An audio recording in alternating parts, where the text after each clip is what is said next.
History, aka the Broadcaster's Bane. This is episode 3. I am Edwin Budding, aka Jekt, aka Anoke, my actual name, and this is my co-researcher and Smash History partner, Michael, aka Catastrophe, but you know him as Pikachu942. What do you have to Yep. say to the few people watching or listening to this? Um, I'm a cool guy. And this is actually what he looks like, folks. Contrary to popular belief, he is not a real life incarnate of Pikachu. I wish I was Or is he a sometimes. real life incarnate of Pikachu? It's kind of hard to say. I mean, I could bring my life-size Pikachu doll over here and just replace myself with him. You have a life size Pikachu doll. Yeah, do you want That me to go get it? that actually sounds pretty cute, but I it's think cool. Oh my god, are you gonna actually get it? That is very cute. Did you get that at the Nintendo store in New York? Yes, I did. Yeah, I've seen those. I considered getting one for my girlfriend. She's a big Pikachu fan. I wanted to get a Bowser one, but the Bowser ones are such rip-off. The giant Bowser one's like $50. Cool, cool. All right, so we're going to start today by kind of just going over what some of you may already know, but we're just going to go over it quickly before we go into other topics. Wait, Uh, wait, wait. Before we do this, the best at Northwest said, "Yo, how do you feel about 1999 for Melee?" 1999, what is he talking about? He's asking us about the scene for Melee in 1999. We have to answer this. This is important. 1999 is the scene for Melee didn't exist. The scene for Melee didn't we well the thing is like what now I know I'm stumbling on my words a lot. This is something I could work on. But if you're talking about 1999, I actually kind of wonder because we've talked about this before, Michael, about Smash 64, um, how its competitive scene was kind of overshadowed by Melee's at the start. So you can talk about that like super quickly now, and then we can segue into what we plan to talk Okay. about. For 1999 to 2000, there were like very, very few people that actually played 64, like competitively. Probably like only Isaiah, actually.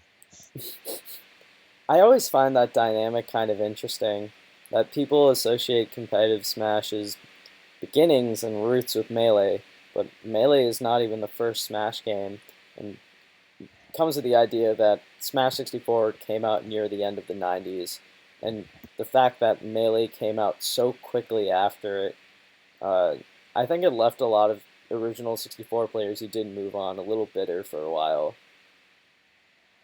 Yeah. It's kind of like the analogy I feel like is if Brawl was good and overshadowed Melee, and Melee just never got its start for a while, and people forgot about its scene.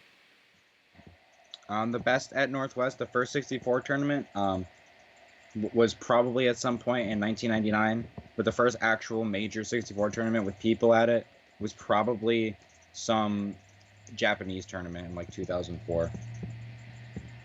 I also think if we're talking about or if we're talking about early majors that count as far as people's legacies, I think Genesis One in 2009 is the first 64 tournament I can think of. This No, Genesis 2. Isaiah didn't. Genesis Two was the first 64 tournament in terms of like noted like setting the precedent for the Oh, modern standard. I guess FC Diamond in 2007 was the first national, but Genesis 2 was the first one that was actually like important. Boom won that over Isaiah. Honestly, in 6 years, if the 64 community is still around, I think you could argue that earlier this year, or that like even Apex 2014, or like even something as recently as 2 or 3 years ago, was the start of competitive 64 as we know it, because there's so little data before that. It's like the Isaiah era, and then there's the modern era. Yeah, exactly. That like it's hard to compare the competitive field. Like even S2J was a really good 64 player, but we don't have that much data on that. Yeah, back before like um 64 blew up in Genesis 2, there was this Pikachu main. His name was Johnny. It was not S2J. It was a different guy. His name was Johnny. He was Isaiah's main training partner, and he was literally like the only person to consistently take games off Isaiah's mains. But Whatever happened to him? he literally just doesn't play anymore for like no reason that I know of. Life is tough, man. All right, so Let's get the mail. Let's get the mailing. Okay, so in case you haven't seen, I put my number 3 of all time up on my website. My number 3 is Ken. So for the first part of today's episode, we're gonna just kind of talk about Ken's legacy. And the first question I want to ask you, Pikachu942, as a resident Ken fan, boy, and all that, Yeah. what do you think of the fact that, or how impressive do you really hold Ken's reign in the pre-game over era? Because there were only really two tournaments that I found that Ken dominated at, or well, three if you yeah, three including Tournament Go 5 in 2003. Do you think the do you think the Legends of Ken 2003 Ken are as impressive given the time, or do you think they have to be taken with a grain of salt? Well, I mean, he did like not drop a set and only really drop games to Reciferous, and Reciferous did show. He did go to other regions and beat all of them pretty decisively. So, and Asin, the best in the East Coast, did go to TG5 and lose to Reciferous and Isaiah. So I think it's pretty safe to say in 2003, Ken was at least the best in the USA. Yeah, but we have a data set of three tournaments. I agree that it's impressive, that his consistency is impressive, but I think it has to be taken with a little bit of salt. Yeah, I think it can be taken to like a smaller degree than others, but I think it's also, even with a few data points, it's pretty clear Ken was number one at the time. You know what, I find it so interesting that Reciferous and just the dynamic behind Reciferous and DZ challenging Ken to money matches and losing. I just find that so ridiculous to it's almost unbelievable because can you imagine some cocky kid going online talking trash to Armada and Mango and then beating both of them or beating an elite player like that? It's just That, that'd be amazing. it's unfathomable. The fact that he first beat DZ, then he beats Reciferous, but they extend the goalposts and say, okay, well now you have to go to our tournament and win. Actually, he beat Reciferous first. Oh, Then okay, thank you. he beat Reciferous first, and then DZ was like standing and shocking. He was like, "Well, I guess I'm next." And then he tried to laser cam Ken, and it didn't work. Did they play before the tournament or did they play? How did they meet each other? Met in late 2002, like really late 2002, like November, December. Did they just travel to see Ken? No, Ken traveled like 7 hours. That's so crazy that Ken traveled hours literally just to prove himself against these two guys. Yeah, it was a $200 money match against each of them, I believe. Yeah, I thought it was $100 against both, and he won $200. Hmm. But either way, just if you're listening to it and it sounds unbelievable, that's because it is. That kind of thing would never happen today. It's quite literally, it's like if Cyrox called out Westballs and Lucky, and they had never seen him play before, and Cyrox drove or flew from Colorado to SoCal and beat them both.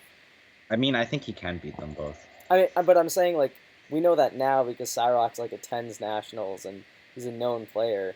This He's is a god.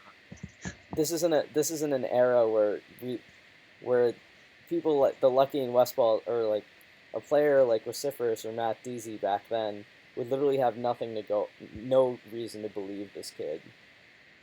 It just Yeah. kind of goes to show that like yeah, you can look at it and say that the talent pool is smaller, but at the same time, the people who are in the talent pool had no way of accurately measuring their own skill.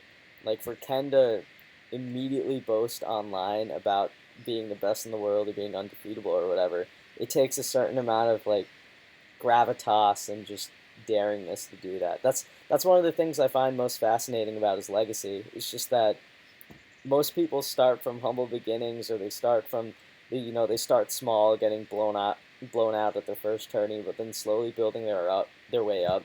Ken never did that from the very start. He was ahead of everyone in the United States, at least. Yeah. He's pretty. It's pretty interesting that he started on top and he ended on top, Like, and then he came back and ruined it. do you think that helps his legacy? The fact that he literally started, he literally didn't lose. That's actually that's a really good argument for him because he started at the top and he ended at the top. Like nobody else did that. Or ended near the top at least. I mean, he ended winning the biggest tournament of all time at that time and then Yeah, retired. that's true. So he only went the Super Champ combo to like have fun, and he played secondaries half the time. So To, I don't take that one that seriously. to be fair, I'm fairly certain that Wobbles did beat Ismarth the first game before it devolved into a weird Luigi versus Sheik game 3. Yes, it did, but still.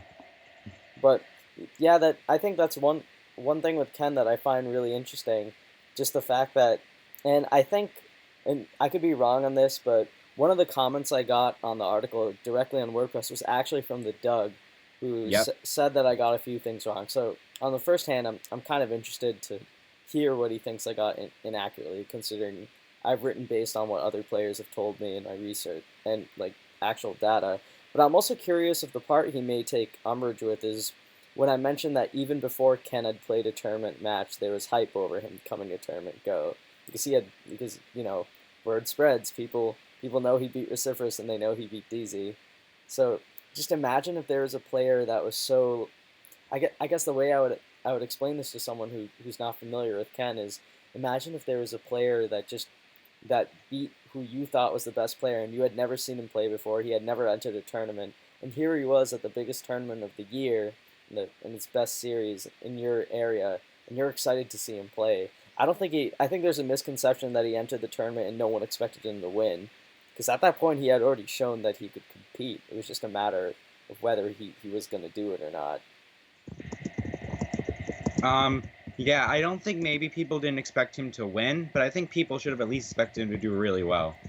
I'm not sure people expected him to win either, but I'm saying I think like the legend, like Ken's mystique and kind of the aura that followed him, and I hate sounding anime like this, but I think the aura followed him immediately after beating Reciferous and DZ. Like it's not like people looked at Ken and thought he was a nobody, like people thought, like people may have thought Armada was overrated or whatever. I think beating Reciferous and DZ back then already gained him a fair amount of hype before he even played his first like real tournament match. Like you could count the game square victories, but for the for semantics, I'm not.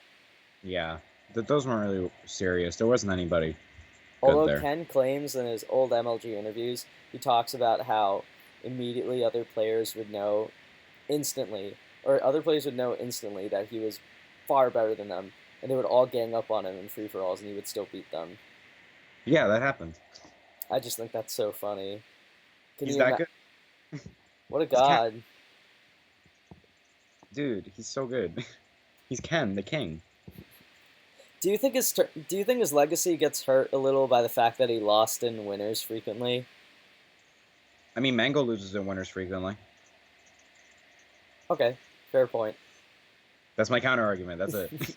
Fair point. I guess if we're gonna, I think with Ken, you kind of have to take into account that even if he lost in winners a lot, like contrary to the idea that he just never lost in general, I think what makes it scarier is that he would lose in winners, and then in losers there would just be this completely different like beast of a player. Yeah, like I hate it when people say that Ken had no competition back then. Truth is, he actually had a lot of competition. He actually lost more than people think he did.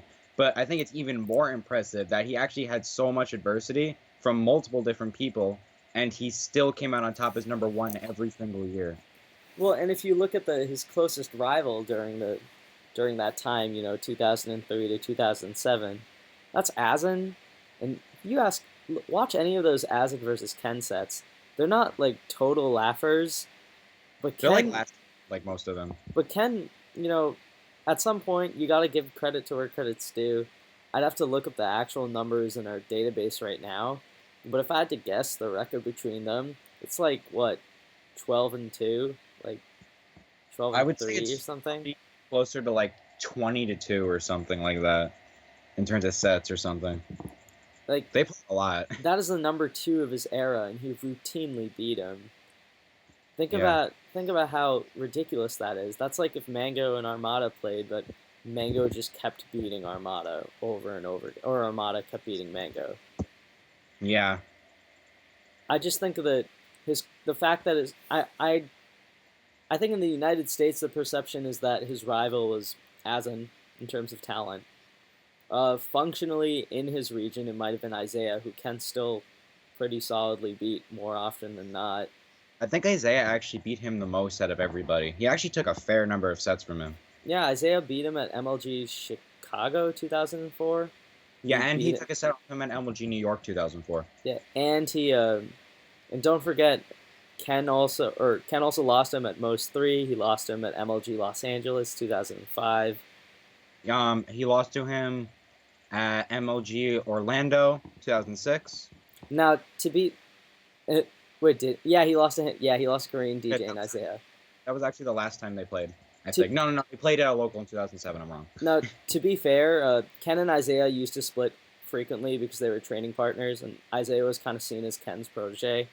So a lot of the circumstances behind the sets they drop to each other are kind of murky for that reason. And this is something I wish I had mentioned in the article, just because I think it's another dynamic about the way competition was seen back then. Yeah. So you have to to be fair, there is a bit of a gray area and context behind those losses. But at the same time, even taking those into account, Ken still had a pretty solid winning record on Isaiah.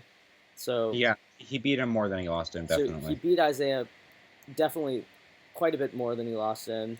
I think we did a count of it at one point, and Ken was like 2-1 on average against Isaiah. I think we got like 12-7 or 13-7 or 14-7 or something like that. Yeah, which is still, that's like Mango Hungrybox lifetime, if I had to guess, right? Mango Hungrybox lifetime. Well, I guess if you proportionally, probably. Maybe. No, I think Mango's Hungrybox. Or it's like Armada versus Hungrybox this year. Yeah, that's better. That's better. Like they're thought of as rivals, but Armada really has the upper hand. Yeah. And then so he routinely beat Isaiah. He even more beat Azen. He almost always beat Chu. Although I think it's funny that I say that, because I think with Chu and Ken there are a lot of weird circumstances between their sets. I don't know if are you familiar with any of that? Yeah. Chudat was worried that if he beat Ken wouldn't let him like live with him and be friends with him and stuff like that. And like he already kind of lost connections with Azen and Chillin, so he'd be like alone. So he like kind of gave up on a lot of those sets. Also, at the same time, Chu was dating Ken's sister for a little bit. I think Helen. Yeah, Ken actually denies that. I think he denies that Chu and Helen were dating. Yeah, I think so.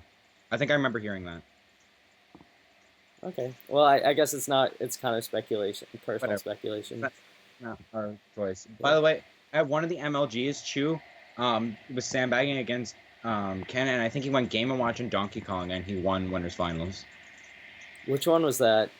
I don't remember, but it was one of the MLGs where he won Winners Finals, and then Ken won a Grand. I think Chudat went secondaries most of that set, and he won. It's pretty funny.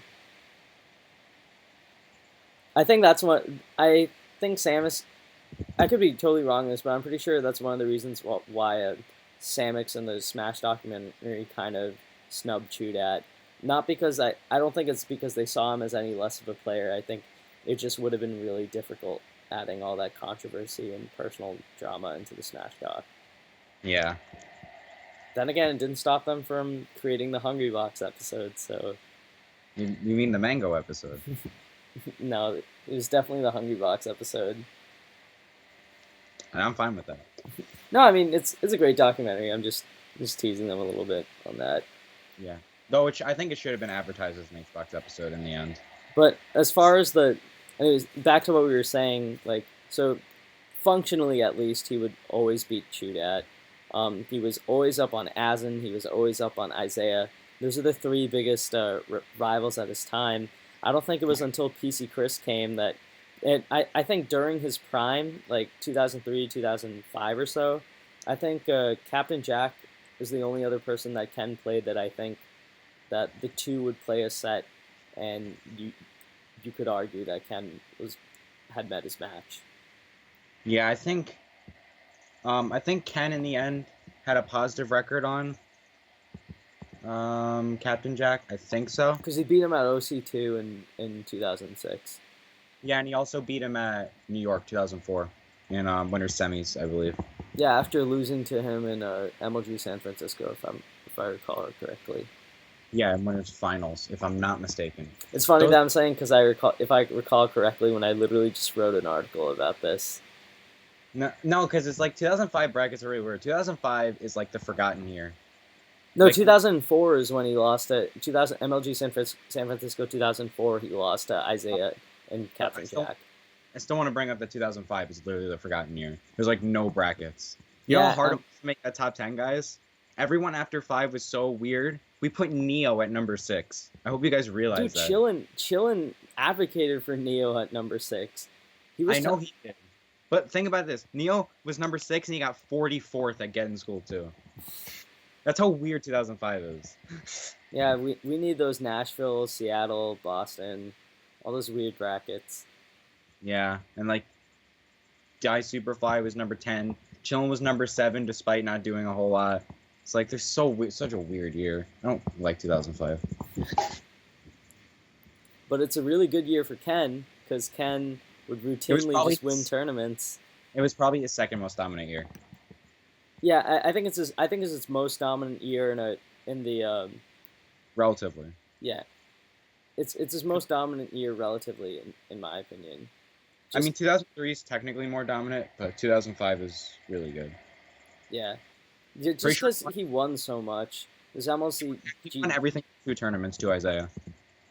Like the fact that he won MLG DC, MLG San Francisco, the fact that he won the Jack Garden tournament, he won MLG New York. He won FC3, arguably still the most stacked Melee tournament of all time. Yeah, MLG Chicago, MLG Atlanta, San Francisco. Like the thing is, I feel like it doesn't matter that he lost all. It's kind of like the Mango Pound 3 effect that a lot of people say, where it doesn't really matter what losses he had because he ended up winning the tournaments. And it wasn't like it was just one tournament. He did it like 5 times. Yeah. He won like every major except 2 to Isaiah. Also, a really funny note, I think the fact that Ken was likely the world's best fox in 2005 is so hilarious. Ken's weird-ass fox in 2005. Debatable. Masashi's fox, man. Okay, well, I think, that's true. If you count Japan, I think Masashi's was better at the time. But within the United States, like, who was his competition? Chillin? Isaiah's fox? And Cunning Kitsune. And Cunning Kitsune. Didn't one of the Kishes have a fox? I don't know. I don't think so. Yeah, exactly. Just think about that for a moment. Ken's just weird, janky ass fox. He's the best fox in the United States. Remember when his fox 4-stocked Killer OR in the crew battle? That's nuts. And then Crazy Jones came in on FD and like destroyed his fox with chain grabs. Dude, Ken had to bring out the fox against Wife at MLG Atlanta. Yeah, Crazy Jones is really good. Yeah, Crazy Jones is the one of the OG New England guys. Shout out to him. I doubt he's watching this, but if he goes under the radar a lot, but he was top 10 in the world at one point. He was super good in 2005. He was known as like the East Coast hidden boss. Yeah, and in 2006 it was KM, but you know. Yeah, I think most people would have thought of Mike G when they think of Northeast Peaches, but Crazy Jones had his own stretch of really good play. Crazy Jones was better. He got top 8 again, School 2, and at FC3.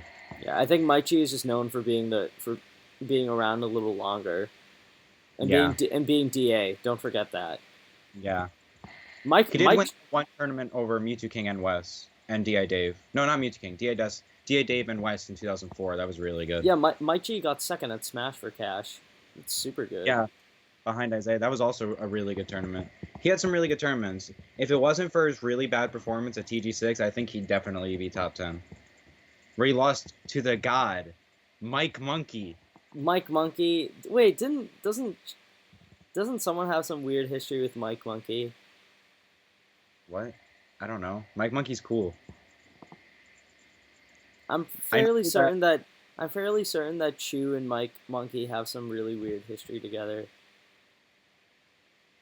Dude, we're not talking about the True Dat Chronicles here. No, I'm not. I don't want to go into. I wasn't talking necessarily about that. I'm just saying they have a strange. I Okay, heard. this is the part where we move on. Yeah. Okay. Fair enough. But Do you yeah, want to talk about Ken versus Bomb Soldier for a bit? that set's actually still really good. I think it's good because Ken, just the fact that Ken had never played someone like that before, and he somehow just figured it out on the spot. I mean, it's kind of like when he first fought Reciferous. He had no idea what Reciferous was doing. It's just his ability to adapt. Like, to be fair, Bomb Soldier literally just runs at him a ton and just shoots But lasers and keeps it's running at him. technical and just with an insane combo game for the time. So it's still kind of crazy that he was able to adapt like that. Yeah, I mean, I watch Bomb Soldier now, and I see him hit people on missed techs, and I kind of roll my eyes a little bit. But you have to think about, like, back then, no one did that. Falco's just kind of like down air, shine, back air, runaway, and laser. But Bomb Soldier would like extend combos, and he was just so unrelenting and fast. Yep. Bomb Soldier. Bomb Soldier's revolutionary, man. I He's think I he think might th- be the most revolutionary Falco. I think the other underrated thing back then is that, or not underrated, but the underlooked thing back then is Ken's chain grabbing. It was seen by a lot of people as kind of not necessarily disrespectful, but it was seen as cheap or gimmicky. Like, oh well, Ken wasn't really the better player. He was just taking exploiting a chain grab. Yeah, that's what they said about Azen when he beat Captain Jack and Sheik Dittos. Pretty Yeah, dominant. Because he chain grabbed him and Captain Jack didn't. yeah. I don't think the Japanese smashers are very negative about it, but I think the perception among Americans is that got away. Ken stole that Yeah. set from Bomb Soldier. Or The not among Japanese all Americans, but I'm sure among a vocal few. Yeah, the Japanese were like they didn't do that stuff, but they respected people that did it. So, Yeah, because he played to win. yeah. Dude, you gotta get out of those chain grabs, man. Bomb Soldier would definitely lose to 2007 Mexican. Dude, have you ever seen the Ken MLG Atlanta 2005 thread where wife calls him Yes. You put in the article, man. where It was what? amazing. Oh, I I love did. his yeah, the long as hell post about like how he hates the game and he's only there for the money. That's so fun. It's so messed up, but it's really funny. And I bet he 100% meant everything he said. I just love the fact. Well, I don't think he meant that he didn't care about the game. I think whenever people say they don't care, it means they care a little bit. I think he was losing interest in the game though. I think I he think was. 2006 was the reason he even stayed around longer. I mean, you can. I think that's where the Japan trip becomes really interesting to look at. Although I acknowledge that a ton of this is just armchair psychology and speculation, but just think about the contrast between going to a country that respected your play and then coming back home and seeing that nothing had changed. Yeah. It was probably really frustrating for Ken back then, but at the same time, it doesn't excuse the fact that so many people back then all had negative experiences. Yeah.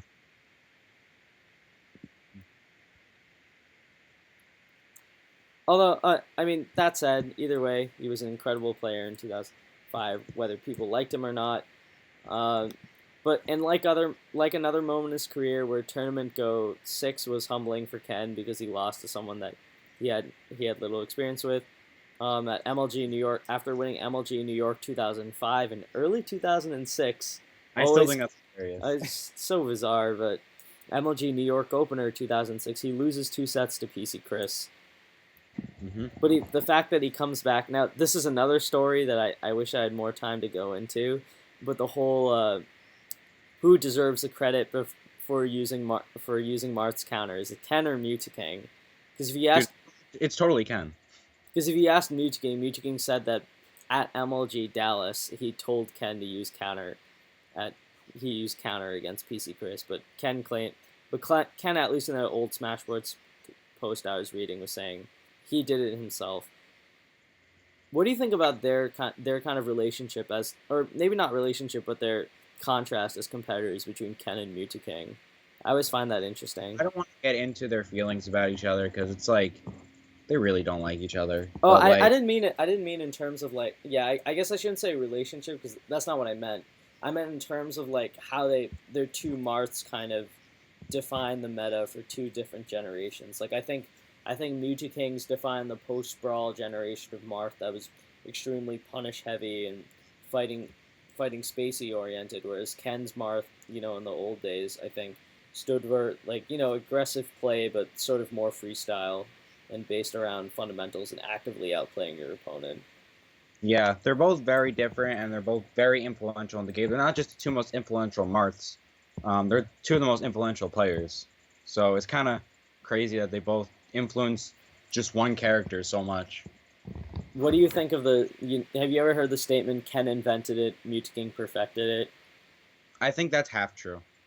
I think it's true to an extent, but I still think Marth has a pretty long way to go. So I mean, perfected as in like made it better. yeah. Yes, but like Ken, I think Ken still had some stuff that Mewtwo King didn't perfect. Like the side Bs, man. Well, I guess Mewtwo King's starting to do that now. I think Ken in particular, even though he has the bad losses against Sastifer, I think he actually fights floaties. Even to this day, he fights floaties really well. I mean, he took games off Armada and Hungry Box. And he's beaten MacD in tournament. You remember Ken versus MacD at press start? Ken destroyed him. Yeah, I still watch that sometimes. He almost four-stocked him on FD. It was amazing. I still watch that from Marth Peach VODs, actually. Ken is very good at that matchup. Very good at the Puff matchup, too. He also four-stocked 4% at EVO. Oh, I didn't know that. It wasn't recorded, but Ken said that he beat 4% last stock by camping him out on some stage. And it almost went to time. And then game 2, he didn't want to do that anymore, so he got aggressive, and he got 2-stocked on FD. And then game 3, they went to Battlefield, I think. And Ken decided to lame him out but be kind of aggressive. And he went up 4 stocks to 2. And then, he, edge-hogged 4% in the middle of, a Sing ledge stall. And then 4% went down 4 stocks to 1, and he just rage quit. That's funny. Yeah. We'll go into Ken destroying a certain other Jigglypuff later. But for now, let's talk about his OC2 run. I think this is actually one of the most impressive tournament bracket runs of all time. Here he beat Sastifer, Captain Jack, Korean DJ, Mewtwo King, and Chudat. Where does that rank for all time? I know Ken is still the favorite heading into this tournament, but this is a pseudo Armada-esque run where he just dominates he dominates elite players in a row without breaking a sweat. It's like Captain Jack was a top 20 player at the time. Sastifer was top 10. I think Captain Jack we didn't rank him on our list, but he was a little better than that. He's still Captain Jack. Yeah, top 15 at least, I would say. So that, and then Sastifer was top 5, right? No, 2006. Oh, this is 2006? Yeah. Sastifer was probably still I don't know. At that point, he was probably still top 20. What do you think that is the modern comparison? The modern comparison, I think, would be Armada defeating MacD, defeating Swedish, defeating Plup, Mewtwo King, and Mango or something. Something like that. I don't think it's that super impressive a run, but it certainly shows Ken's dominance over multiple eras because he just beat the best from every single era up to that point. Well, that's what I'm saying. He beat the old guys like Sastifer and Captain Jack, and he beat Korean DJ and Mewtwo King, who were the up-and-comers, and he beat Chudat, who was a top 3 or 4 player at the time. Yeah, spanned both generations, and who went on one of the craziest losers runs of all time. Who did Chu beat at OC2 again? First of all, he lost to K in pools, and I think he lost to Trevin in pools too. No, not Trevin. He lost to K and some other Peach in Didn't pools Trevin too. also beat Hugs or something? Trevin beat Hugs. I think he beat Isaiah in pools too. Trevin had a really good tournament. But Isaiah was sandbagging in pools, and he didn't make it out of pools. But Chu, he lost to K in pools, and he lost to another Peach in pools. I forget his name was Pat something. And then he got into bracket, and he lost to K again. And then he just beat Captain Jack, Hoshino Kirby, 2 of the top Japanese players. Yeah, that's another underrated win, beating Hoshino Kirby. He was one of the better players in Japan. Hoshino Kirby was arguably better than Captain Jack at the time. So he beat those 2. He beat a couple other people, and he beat Korean DJ and Mewtwo King. I think he beat somebody else really good too. I'm trying to remember. but he beat like everyone. It Yeah, was a really easy run. and the diversity of characters too. Beat Peach, Sheik, and then Sheik slash Fox, Fox, Ice Climbers. Yeah. And he Kind of lost.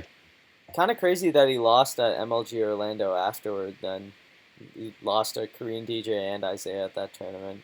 I think Yeah.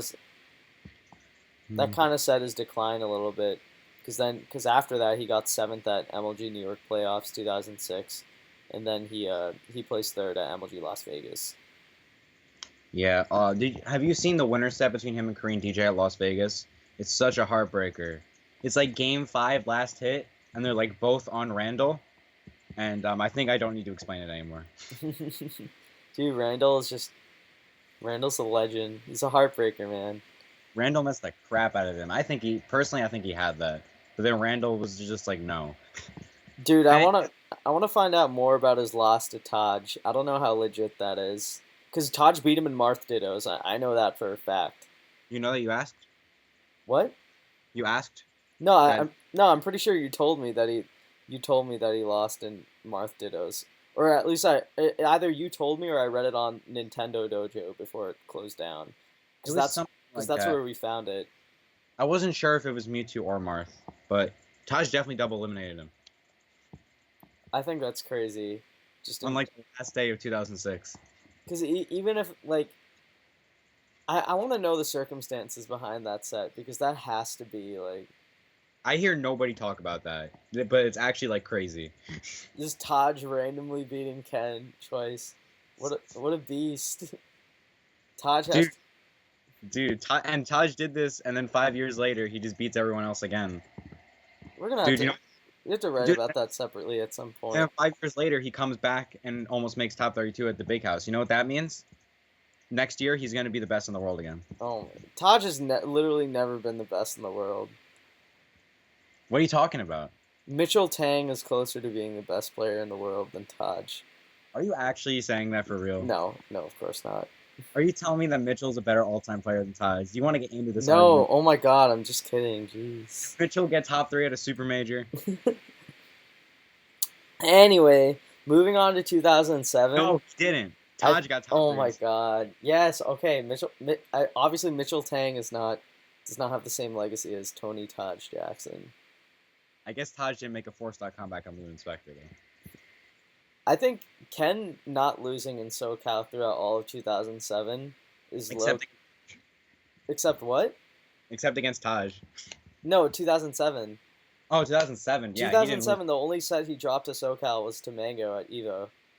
And then he bodied him. He literally beats. Okay, you know what? Just to prove a point, I'm gonna move. I'm gonna. Wait, can I post my GIF? Can I post the GIF that Plover made me for this? What's the GIF? What's the GIF? You gotta send it to me. Okay, wait. It's just the GIF of Mango being destroyed. Oh, I was gonna just play the whole game. Oh, you can do that too. That's great. The whole set, all losers finals. No, the last game on Dreamland is especially. That one is actually so ridiculous. Dude, the last stock is so bad. It's so disrespectful. It's probably the most I've ever seen Mango just get discombobulated before.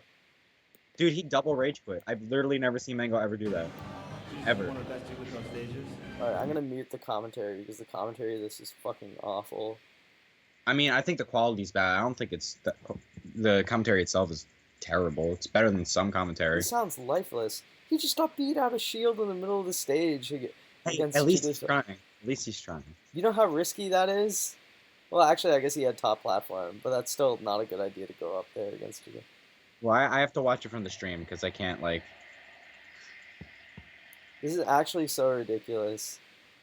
Dude, the last stock is... You should move your camera out of the way so they can see the screen. No, they can. No, your camera is in the way. Oh, it is? Hold on. Yeah.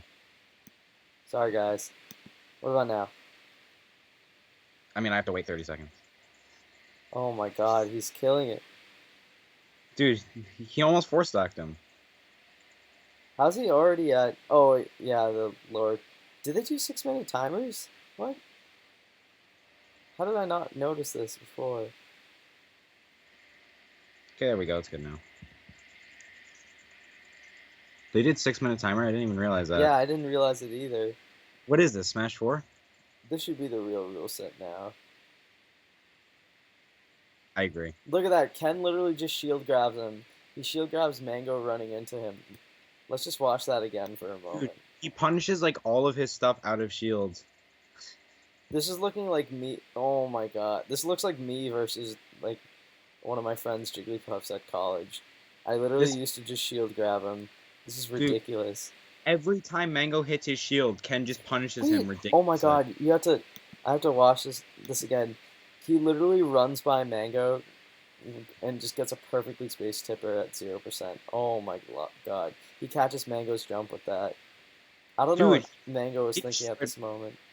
He destroyed... Mango was probably like, man...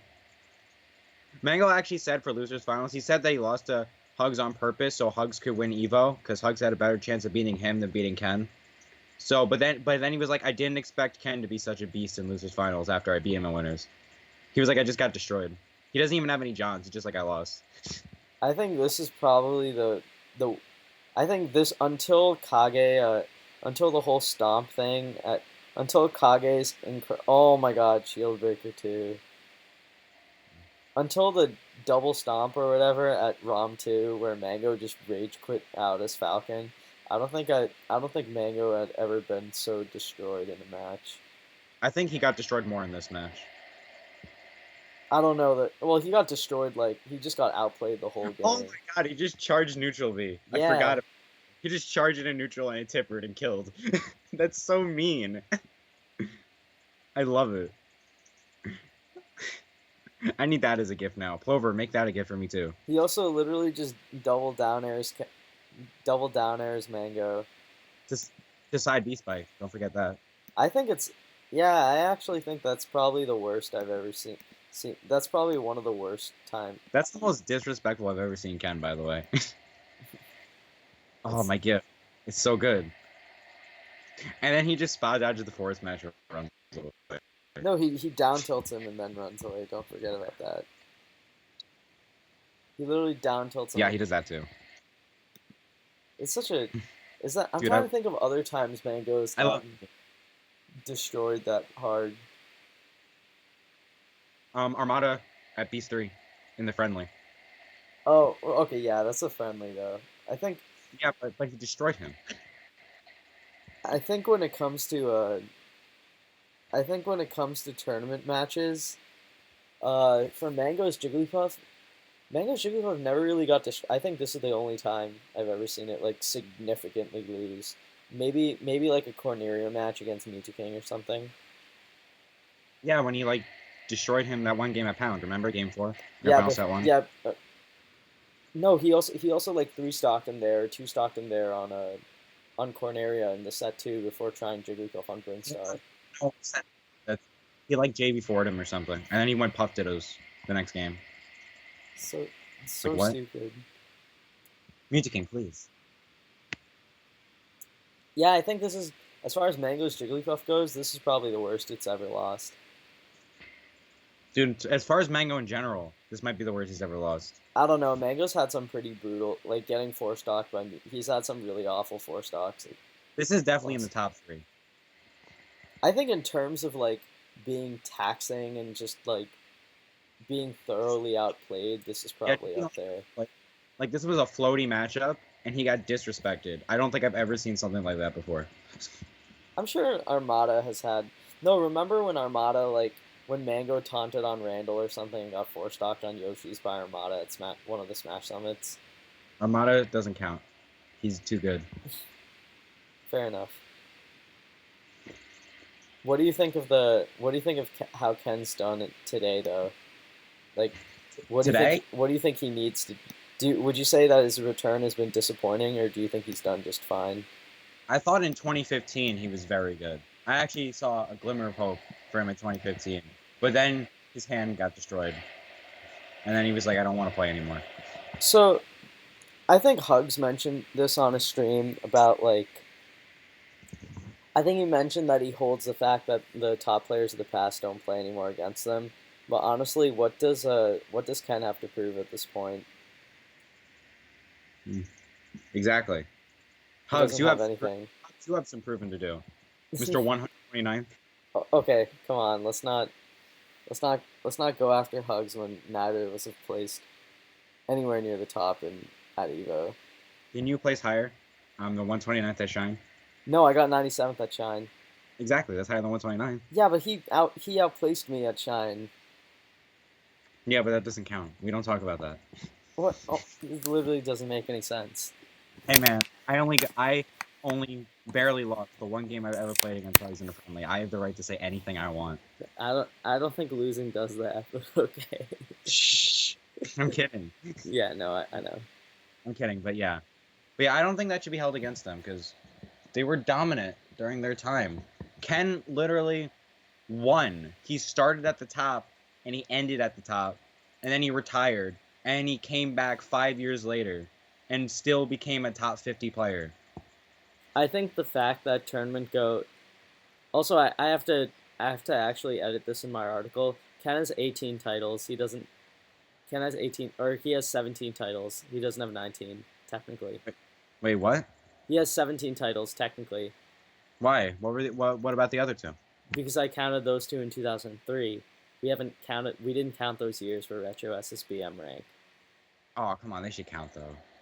I'll mention it as a footnote. I'll mention it as a footnote near the end of the article, but I have to change Yeah. that. Put it in the proper Jack Garden tournament to where it adds to the point. Well, I added the Jack Garden tournament at the end. I know, but I meant like put those two in addition to Jack Garden tournament. Yeah. So Yeah. technically, Ken has 17 titles in 5 years. But really, in our hearts, he has 20.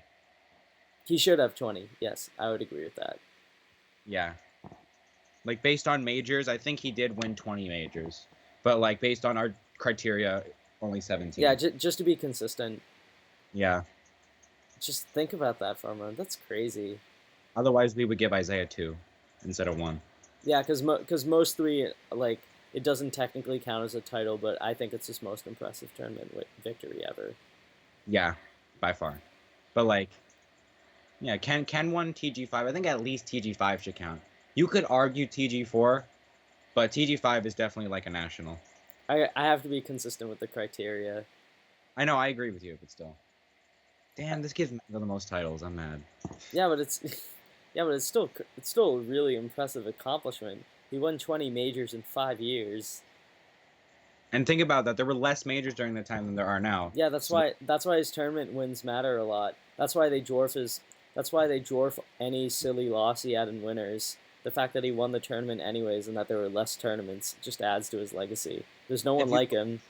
If you look at major win rate, like how many times they won a major compared to how many times they lost a major, even if you take into account all the majors he's been to since late 2012, he still has a higher win rate than everybody but Mango and Armada. Yeah. And if you take those out and only include his prime, he beats them by a landslide. Like they only have about 50%. He has like 65 to 70%.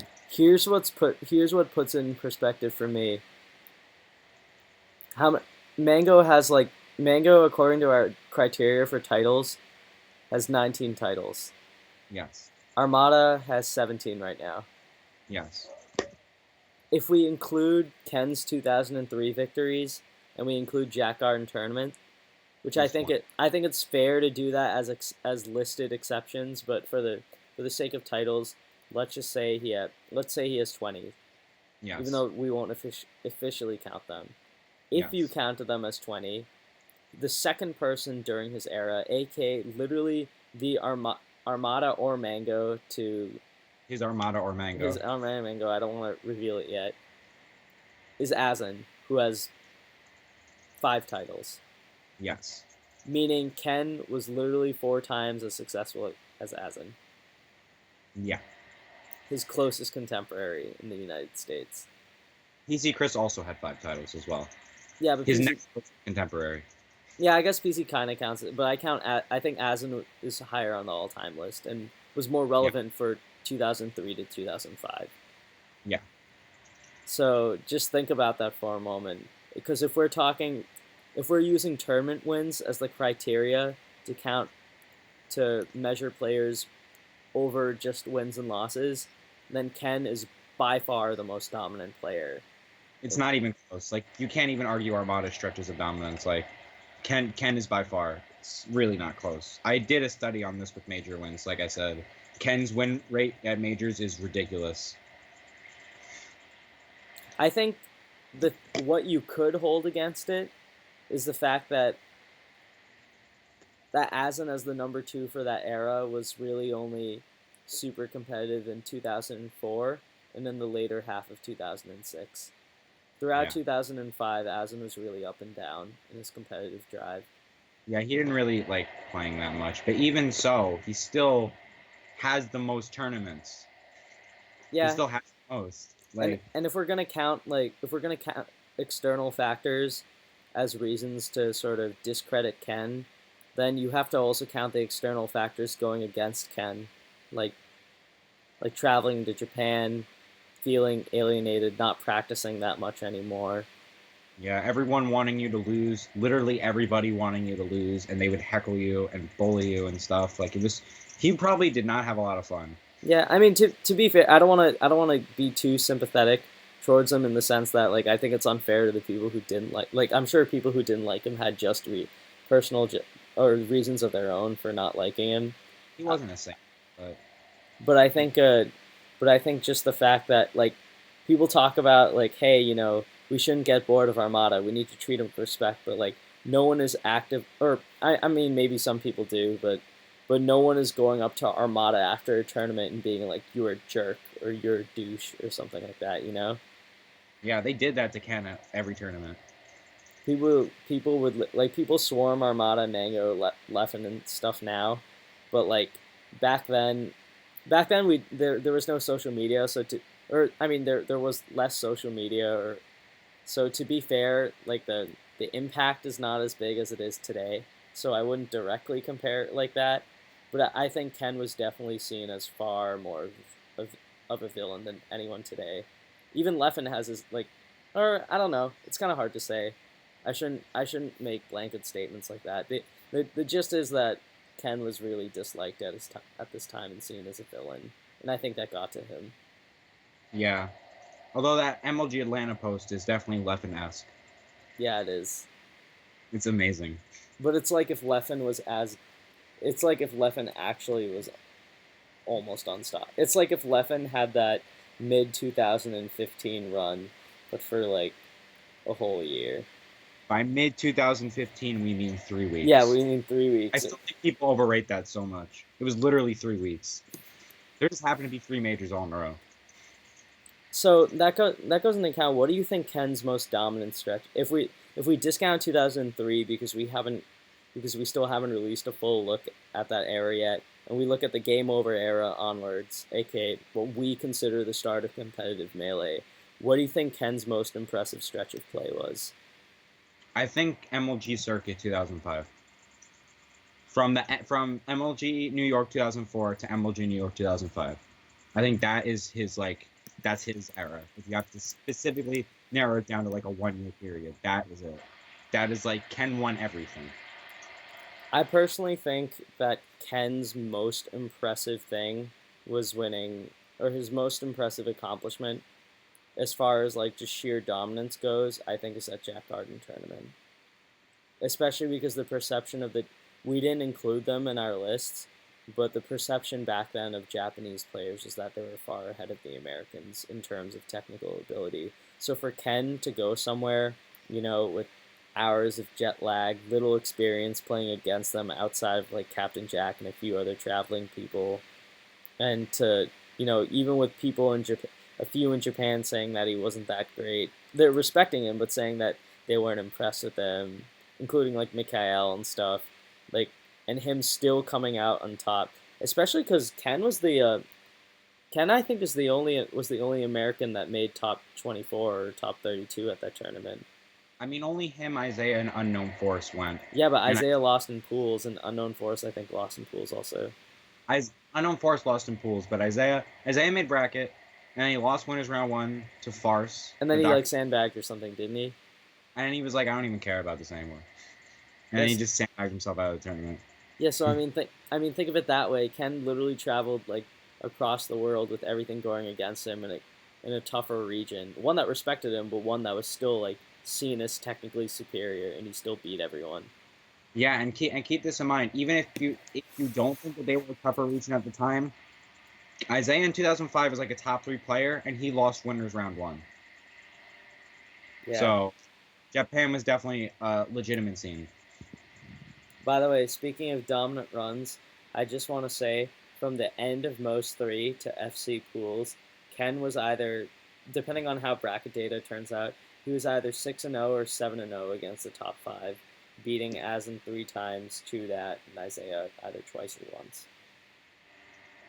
Damn. Yeah, either twice or once, I think.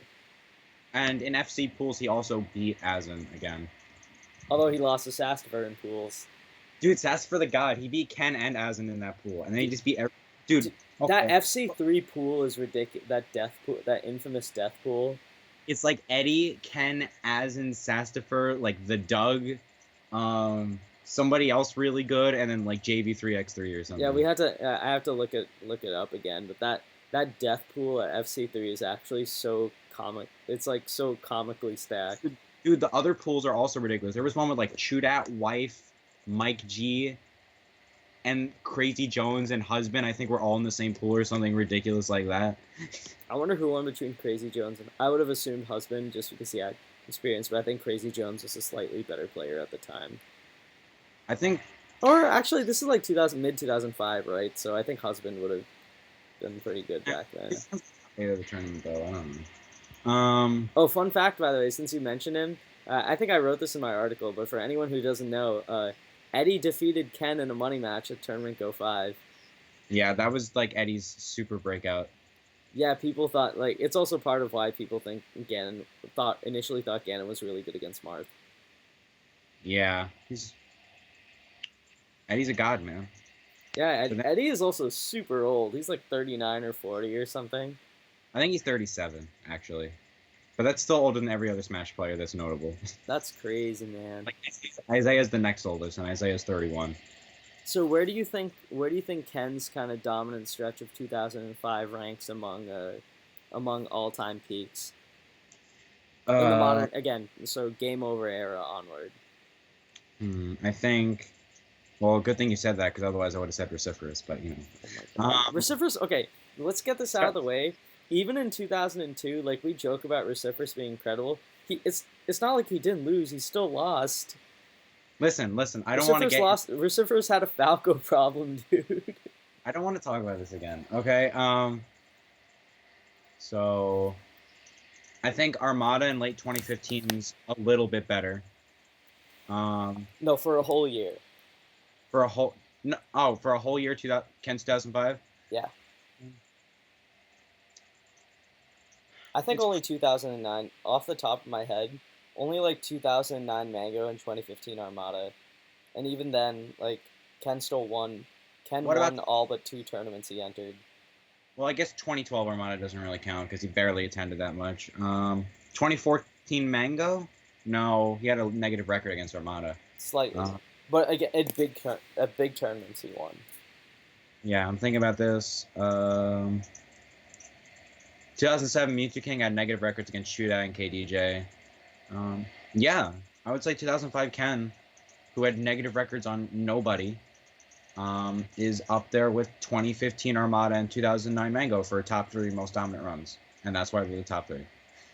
Yeah. Oh, by the way, spoilers: Mango and Armada are the top 2.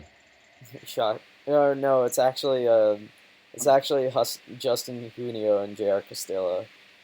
Castillo. No, what about Reciferous? What happened? Oh my god. Reciferous is number 0. I'll let you write an article on Reciferous. This article, if you give me the ability, and it's gonna be longer than all the other ones. It's gonna be like a 10,000 word dissertation. Of just like everything Reciferous ever did, and why he's the most influential player of all time. So, just curious, by the way, about Ken's prime. So from the beginning of 2005 to the end of 2005, can you name all the people that beat him off the top of your head? Okay, so no cheating. Okay, so the beginning of 2005. Okay, so Isaiah beat him twice at most 3. Mm-hmm. And then Neo beat him at MLG DC And 2005. Roy dittos because Ken thought he was really funny. Chillin beat him at Getting School 2. Mm-hmm. Sasfer beat him in pools at FC3. Yeah. Azim beat him at MLG Atlanta 2005. Uh-huh. And Isaiah beat him twice at MLG LA 2005. I think that's all of them. Yeah. MLG LA 2005 and most 3 are the only tournaments that Ken lost all year. Yeah. I think that's. And how many did? Wait, hold on. I have to now count how many titles he won that year. He won a lot, man. So he won FC3, he won Getting School 2, he won DC, San Francisco, Atlanta, Chicago, New York, OC2. I don't think I'm missing anything. OC2 and MLG New York 2005 were in 2006, though. Oh, right. Okay, so OC2, and then Jack Arden tournament. So he won 7 titles. Yeah, 8 if you count Jack Arden tournament, but yeah, 7 titles out of 9 title worthy tournaments or title qualifying tournaments he attended. Oh, I'm gonna get the percentage right now. 7 out of 9. Yeah, I think that's 7 out of 9. You can check the website. That's about a 77% win rate. Yeah. Now, granted, again, the sample size is much lower, so to be fair, it's not fair to compare that 77% rate directly with something like Armada's 2015 or whatever. I mean, you know what? Let's compare Armada's 2015. Let's do that right now. Okay. You have the prelim? People were asking for a comparison of Mango, Armada, and Ken. I'm gonna give it to them. Okay, get ready. You're about to get your mind blown because Ken is the best. He's pretty good. He's pretty good. Top 3 all time. I don't have him as number 1, and quite frankly, I get the peak argument. I just think it's kind of silly, but right. So, Armada attended 1, 2, 3, 4, 5. And this is just tournament winning rate. This is not like a win-loss record or anything like that. 6, 7, 8, 9. Air wasn't like 1. Eclipse. What'd you say? Eclipse. It wasn't a title, right? No, it wasn't. Eclipse, I think, only had like 11 and less balls. Okay, so there were 12. So we attended 12. Attended 12 majors, and he won. If I had to guess, like 7, 8. 1, 2, 3, 4, 5. He won 5. Yeah, you can't even say sample size is that difference because that's like what 3 more tournaments. He actually had more tournaments he had more title qualifying tournaments that he went to. And Ken still won more because he won 5 and then he lost 7. He lost DreamHack Winter.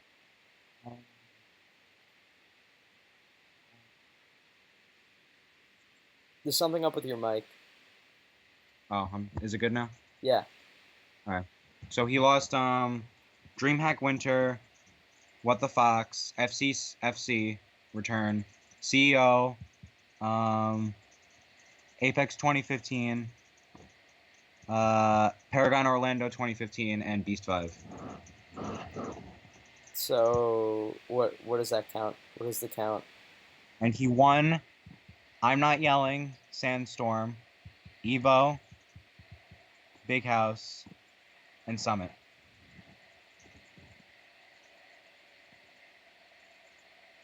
So he won 5 out of 12. Wow. No, it's like so. Yeah, Ken's just the best. Can we just agree now? Yeah, I think that might. I consider 2015 Armada's prime. Maybe. How would you? What about this year? Ooh, that's a good question. Let me look. Actually, because if Armada won 5 out of 12 title qualifiers, what does he have this year? Well, to be fair, the first half of his 2015 was pretty meh. Second half was where he shined. Yeah, the second. Well, we're counting for a whole year. Yeah. Beast 6 wasn't a title. I know that because it was only Armada and Leffen. So he won Genesis 3, Summit 2,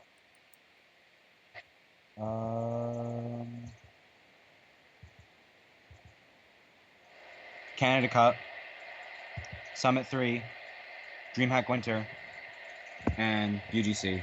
Wait, he went. Wait, he went. What about? So from Smash Summit 2, he did nothing until Canada Cup, or not that he did nothing. That's a wrong way to put it. But he didn't win anything until Canada Cup. He won Genesis 3, Smash Summit 2, and then he forfeited EGLX. He got 5th at Gommel. He got 2nd at What the Fox. He got 2nd at Evo. He won Air 3 and Syndicate, but I don't think those. Yeah, those don't count. And then he got 2nd at Big Out 6, and then he won Eclipse 2, but I don't think Eclipse 2 was a title. And then he won Canada Cup. Wow. So okay. So from Smash Summit 2 to he didn't win any. He didn't win any title until. Yeah, remember he was having that big drought. Yeah, I remember Tafo and Blur were talking about how low they were on him. Yeah, so let's see. He won 6 out of 7, 8, 9, 10, 11. Well, should we count EGLX because he forfeited? Actually, no, I will count it. 11, 12. He's won 6 out of 12. Okay, so even if we don't count EGLX, that's 6 out of 11 that he was able to compete in. And Ken won 7 out of 9. Yeah, so get bodied, Armada. You're not that good. That's crazy.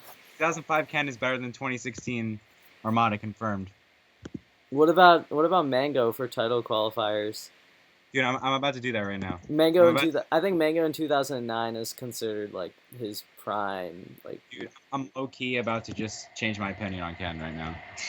Ken's about to be number 1 on my list. Oh my god. Dude, do you see this? 2005 Ken is too good. The thing is, like, it's just the fact that he won the tournaments. Like, if you took all his wins and losses together, like, I don't think it's like as untouchable as people say. It's just the fact that he won those tournaments.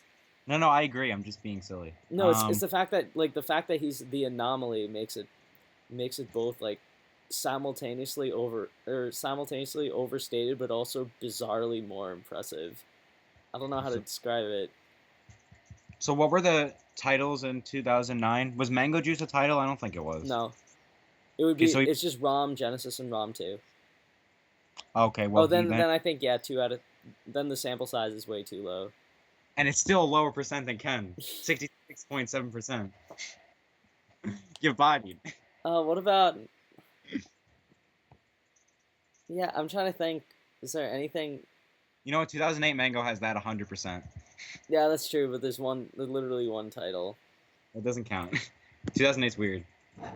Let me look at 2007 Mewtwo King, because he might still have a higher percentage. Yeah, that's fair. No, I don't think. No, Mewtwo King won like 5. I think Mewtwo King won 5 titles in 2007.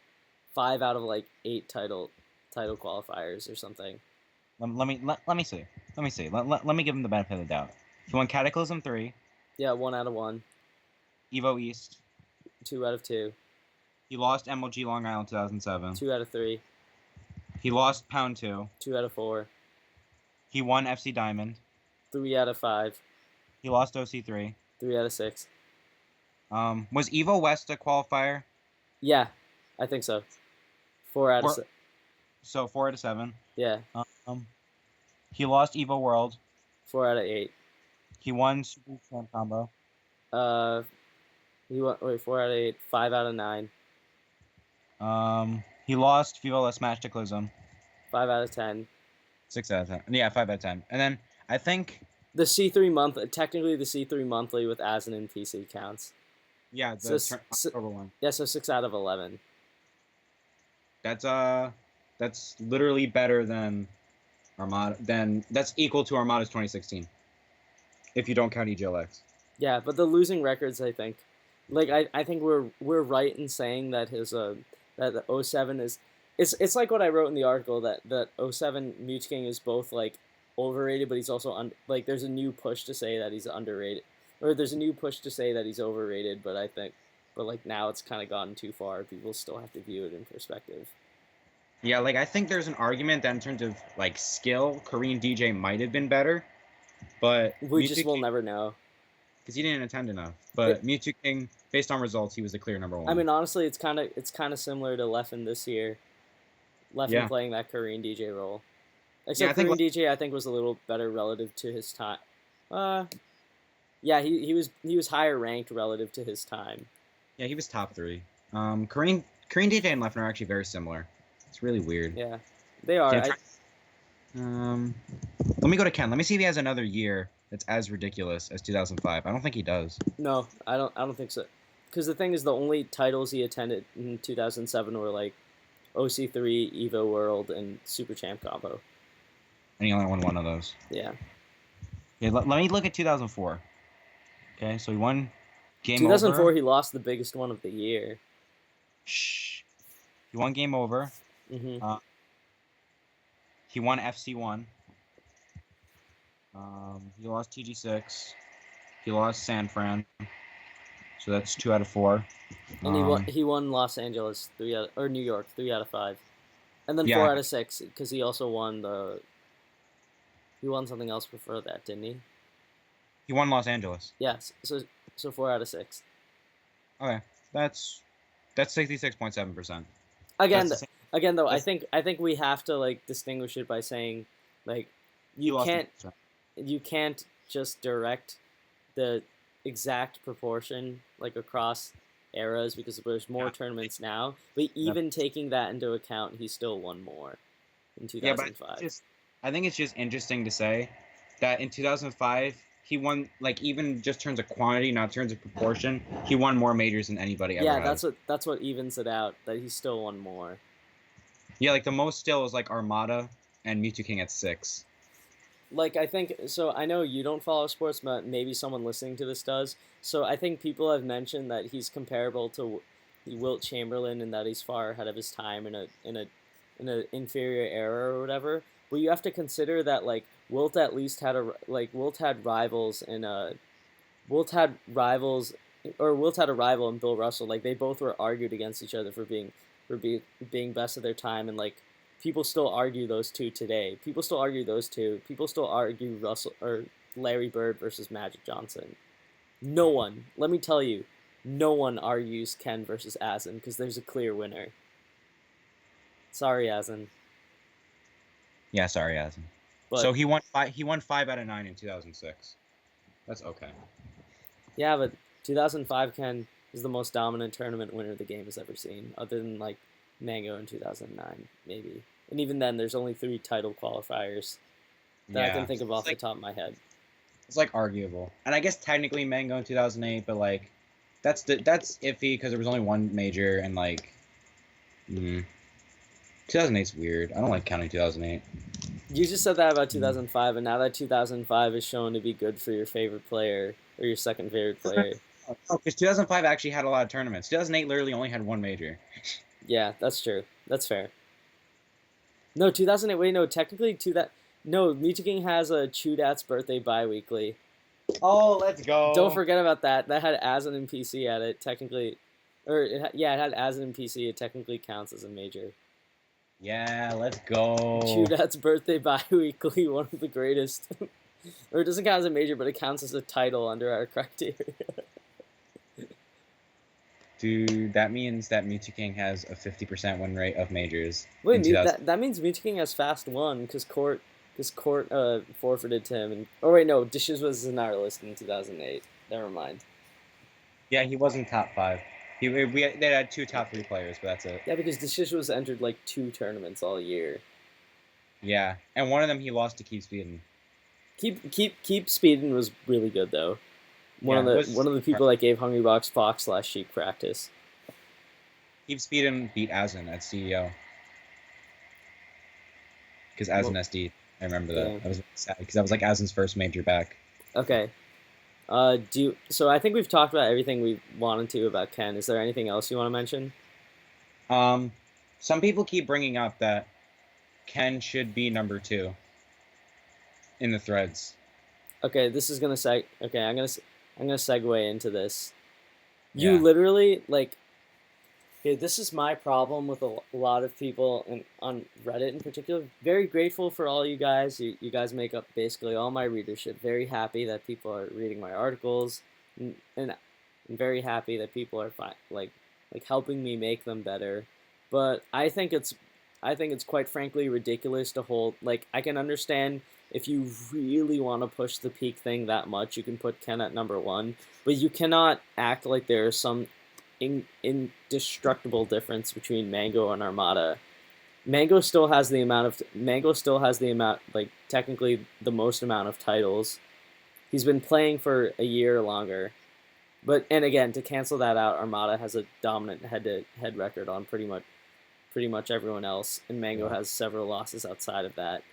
But I just think it's so ridiculous that people are like, "Oh, Ken should be above Mango but below Armada." It's like, no, Mango and Armada are in the same tier of play. They've been If elite for. it's either Ken is above both or he's below both. Yeah, There's you no way can't to have it fit. both. You can't have it either way. Yeah, I there's just like no way to fit him in between. It's really that gets into like a really weird debate, and like you're not gonna win. and Like he's just above both or he's below both. and just quite frankly, given the amount of years that Armada and Mango have been top five for, I consider that far more valuable or I consider that more than offsetting his number of titles, which is even lower now that I have to take that into account. I get that's unfair, but we just have to be consistent with our criteria. I know, but like in our hearts, we still think that Ken has like 20. Yeah, but even still, like, even taking his title wins into advantage for all time legacy, like the fact that Mango and Armada have been top five. Mango has been top five since like 2007 or 2008. He's been He's been top 10 since 2007. mm-hmm. Armada has been top five, top or maybe has been He's been top. three. Yeah, Top he's three. been top three since 2009. Like, it's like the amount of years that he has is more than enough to offset any difference in titles that Ken may have had over them. I just think it's frankly ridiculous to hold Ken. I think it's already a bit of a stretch to put Ken above both of them. Like, I don't buy it, but I think putting him above one of them and just below the other one just makes no sense.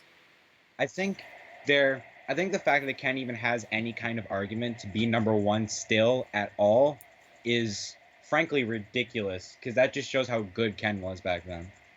I mean, but this is what I'm talking about. I know we were gloating about Ken before, but you can't act like 1 year of dominating the game is more important than almost a decade of being one of the game's like gods, you know?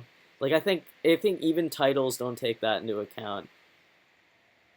Like, I mean, those years of being arguably number one, or those years of being top two or three or five, are more important to me than just titles.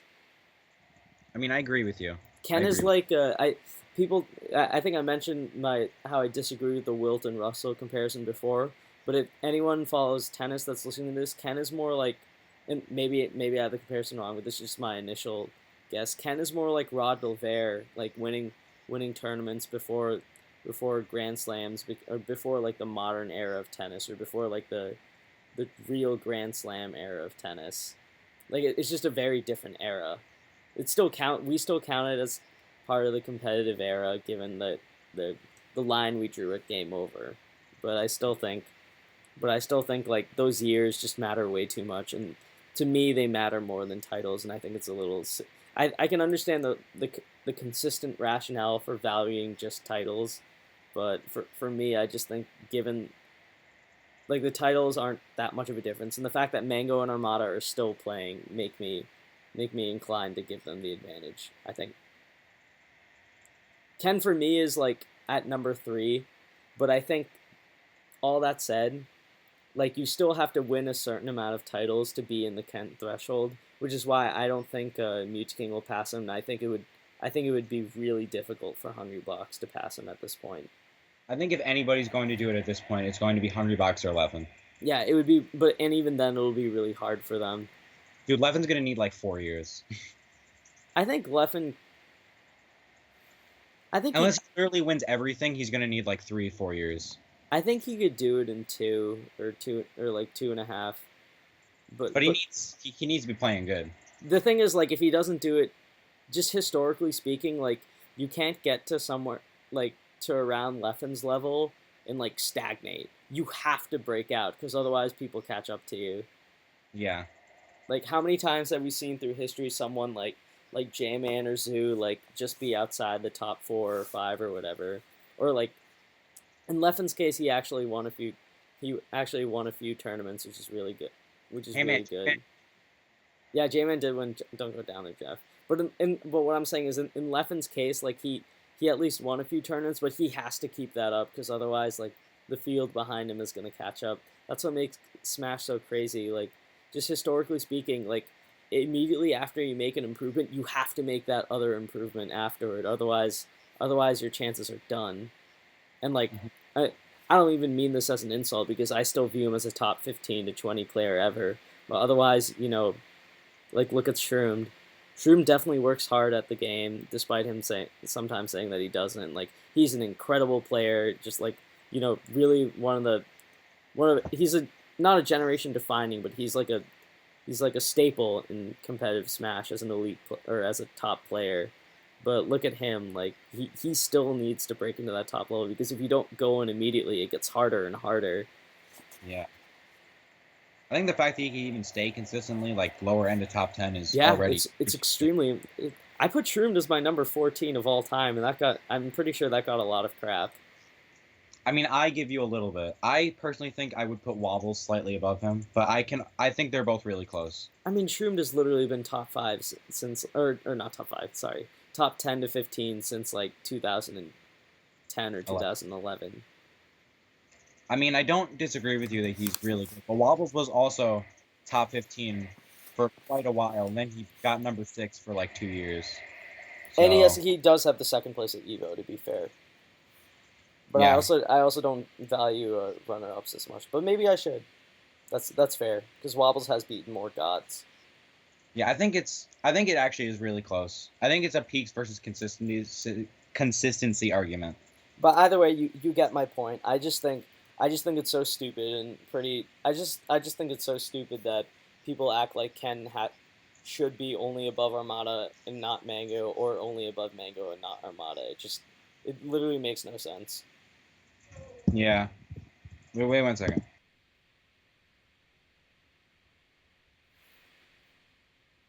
Maybe I'm just being stubborn, but I doubt it at least.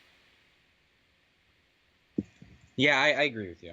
Also, somebody brought up, we on chillin' no 829. I don't know what that is. Says, so is Armada farming European dream hacks just like the 2016 version of Choose Weeklies? Yeah, I get. Well, when he puts it that way, yeah. If he's winning them, Dude, imagine. Dude, that's actually one of the funniest. Who said that? We on chillin' 829. We on Chileno 829. We on Chileno 829. That is a brilliant point. I respect. Well, you know what? We on X is Chilean, so that might be We on X. I'm just gonna take it as We on X, even if it's not. That's definitely not We on X. I know.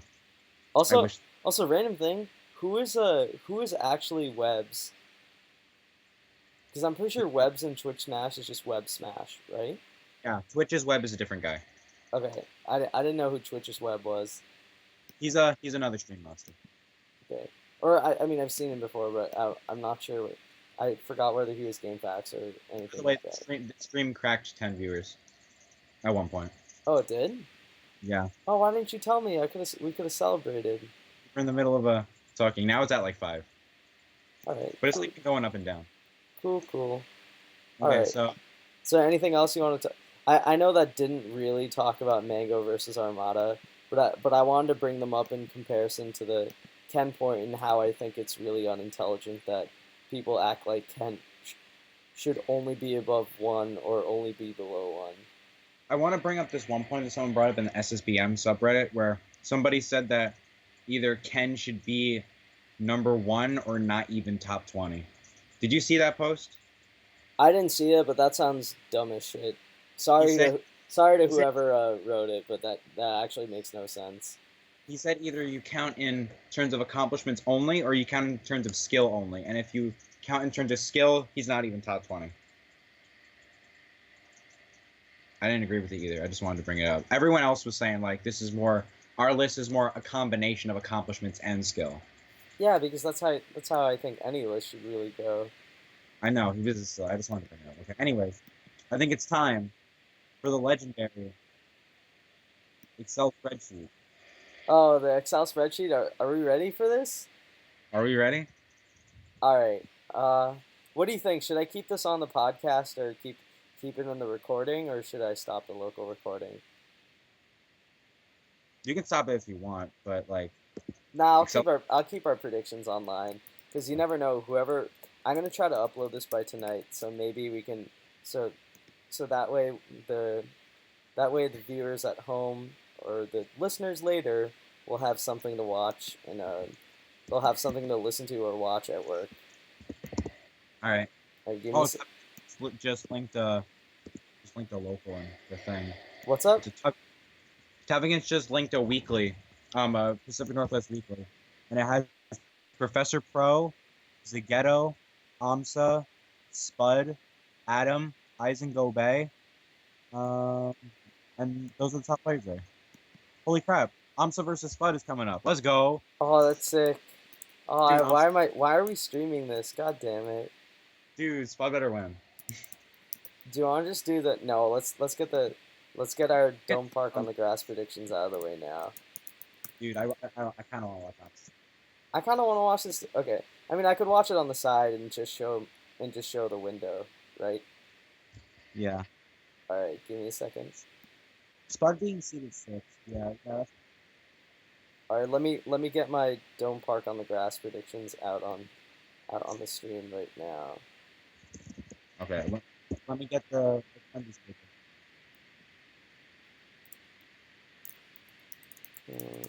All right, so for the stream at home, you're not gonna see me and Pikachu anymore. Sorry, we know you're super heartbroken. And it for the wristband said Pika looks exactly as I thought he'd look. That's funny. That's Give Me That Wheat, right? Is it? I think so. I'm fairly sure it is. We'll just say it is. Okay. So Okay, I'm getting the attendees list up now. Are you ready? Yeah, give me a second, cause I'm also gonna watch the Pacific Northwest bi-weekly. Do you know which one it is? It's the Tuck Weekly. It's the what? It's TUK Weekly. Well, didn't Tafo just link it? He linked the challenge. Oh, is it going on right now? Yeah. All right, let me just adjust the stream right now, or adjust the overlay. Yeah. No upsets yet. This is gonna sound so funny, by the way, in podcast form to anyone who just isn't watching this and is just hearing us talk about something they can't really see. Yeah. All right, give me just a second. Okay. Yeah, this should. And if the wristband said yes, he's wheat. Yeah, word. I was right. Okay. For once. I'm kidding. We both got Drugbox right. We both did get Jugbox right. I'm still shocked. I didn't expect. I knew Drugbox had it in him. I believe in Sammy. Wait, Taj is out of tournament? Oh, I think he's playing Samus or something stupid. Yeah. I don't want to even watch Taj right now. Spud is more important. No, they're not playing right now. Oh, Taj is just doing something? Yeah, you're Taj. No, I'm saying that the Spud's not playing right now. I know, but still, Amsa Spud. That's a freaking bracket match. That's a thing that's going to happen. It is pretty sick. Dude, Okay. if Spud wins, you don't know how big my Pablo is going to be. If Spud beats Amsa. Yeah, Amsa is pretty good at the Marth matchup too. So, okay. Spud doesn't just play Marth, by the way. He has Fox. Oh, he has a Fox too. Yeah, I know that. Yeah. Okay, he also has a Falcon. Let's talk about what we think. Okay, so let's go into Dome Park and the Grass predictions. All right, got the Excel spreadsheet up, the legendary Excel spreadsheet. Yeah. All right, let's go. We got Hungry Box. All right. Left. Hungry Box, Lefo. Okay, third seed's gonna be SFAT most likely. Yeah, SFAT. Then we got West Balls. Wait, isn't SFAT not going? No, SFAT's going. Are you sure? Yeah. Okay, I don't want this to be like I don't want this to be like going. us. SFAT is going. Okay, SFAT is going. Is West Balls going? Yes, West Balls is fourth seed. Most likely. Oh, Eh, Westball's fourth seed? No, they should seed Westball's third so he gets to play Leffen and SFAC and uh, play Hungry Box. then we got Swedish, Pew Pew U, Ice, Wizrobe, Nintendo, SVJ. Nice. Visual. Okay, I'm gonna say something very controversial right now. Are you about to see Pew Pew super high? I was gonna seed PPU above Swedish. I knew you were gonna say that. No, actually, Swedish did lose to KK. But Swedish also beat Axe. He whooped Axe. Did whoop X. Um, And you I'm know what? pretty sure Wait. Let's compromise and put Wizrobe fifth seed. fifth Fifth. above SFAT? I just said put Wizrobe fifth seed. Oh, fifth seed. Fifth seed. Sorry, I was looking at the row. Wait, Wizrobe gets seeded above Ice? What does Wizrobe I think Wizrobe has had the better year, but what has Wizrobe done? Dude, what has Ice done recently? What He's is Ice? lost. Ice got second at UGC and beat SFAT. He got second at UGC. I thought Mute King did that. Or no, not UGC. Excuse me. He got second at Eden. Oh yeah, you're right. Ice can be fifth seed. Ice can be fifth seed actually. Let's put Ice fifth seed. I shouldn't be seated above PPU, should he? I mean, he's beaten Swedish, Shroomed, SFAT recently. We'd also have to see He double eliminated Leffen recently. if we seed Ice fifth, we have to see the 11th Westball's Ice set this year. So You'd want to see Westball's Ice again? to be honest, I think they're such a super entertaining. Yeah, but they've also played so many times. But at the Yeah, same time, hold on. 1, 2, 3, 4, 5. Okay. You know what? Let me just get rid of these rows to make it less confusing. Okay. Right now, Ice right now would be suited to play Leffen. Okay, I'm gonna do something kind of fun here. I'm gonna seed Pew Pew to play, or I'm gonna seed Wizrobe to. Oh, no. What is ideal seeding here? Because Ice shouldn't have to play Leffen, Right. and but he's already played. I guess Ice fifth is because he hasn't played Westballs in a while, and he's literally come off tournaments having to play Ice, SFAT, and Leffen. Yeah. So Yeah, and Plover just said he would give Ice fifth seed as well. all right, that's fine. So that means PPU. Oh, we can't have NorCal on NorCal. Then we'll have Swedish sixth and PBU seventh. Oh, but then PPU has to play Leffen. Then we'll have SJ seventh and we'll have PBU eighth. No, that makes no sense. Oh, Wait, no, we forgot about Wizrobe again. yeah, I don't think. Oh, we could seed Wizrobe above PPU, right? That's not too crazy, is it? How is that crazy at all? I think it's crazy to see PBU above Wizrobe. No, because you know why? Because because Wizrobe and Leffen just played. And it was game 5. Yeah, but then we could get Wizrobe Hungry Box. Dude, I want Wizrobe Hungry Box. Exactly. Wizrobe Hungry Box is if Wizrobe gets 8th seed. Yeah, so I think Swedish should be 6th seed, and then Wizrobe should be 7th seed. I'm seeding PPU above Wizrobe right now because PPU has in addition to PPU, I think having a better second half of the year, or better as of lately. Has he? Wizrobe got top 8 at Big House. Did he? Who did he beat? So he beat a bunch of people. But PPU also got top 8. Wizrobe did beat PPU, but Wizrobe hasn't, ever since his Hungry Box win, he hasn't really done that much. Yeah, but has PPU beaten a person of Hungry Box's caliber? He beat Mutaking at SmashCon. And if you look at Wizrobe's record against people around his level, it's actually pretty awful. It's partially a Falcon thing, but at some point, character choice isn't really something to hold. Wizrobe beat Hugs, Drugfox, Chew Duck, and KK at Big House. So out of those, for an 8th seed at this tournament, the only things that make me say wow are beating Drugfox and beating Duck and Chew Duck. Duck and Chew. But for an 8th seed, that's expected. I think he should go, but Pew Pew also lost to Duck at Big House. But who did PPU beat? He beat like Zoo, Silent Wolf. I forget who else. Oh, Wizzy is up 1-0 on ice and hasn't played Shroomed or Swedish.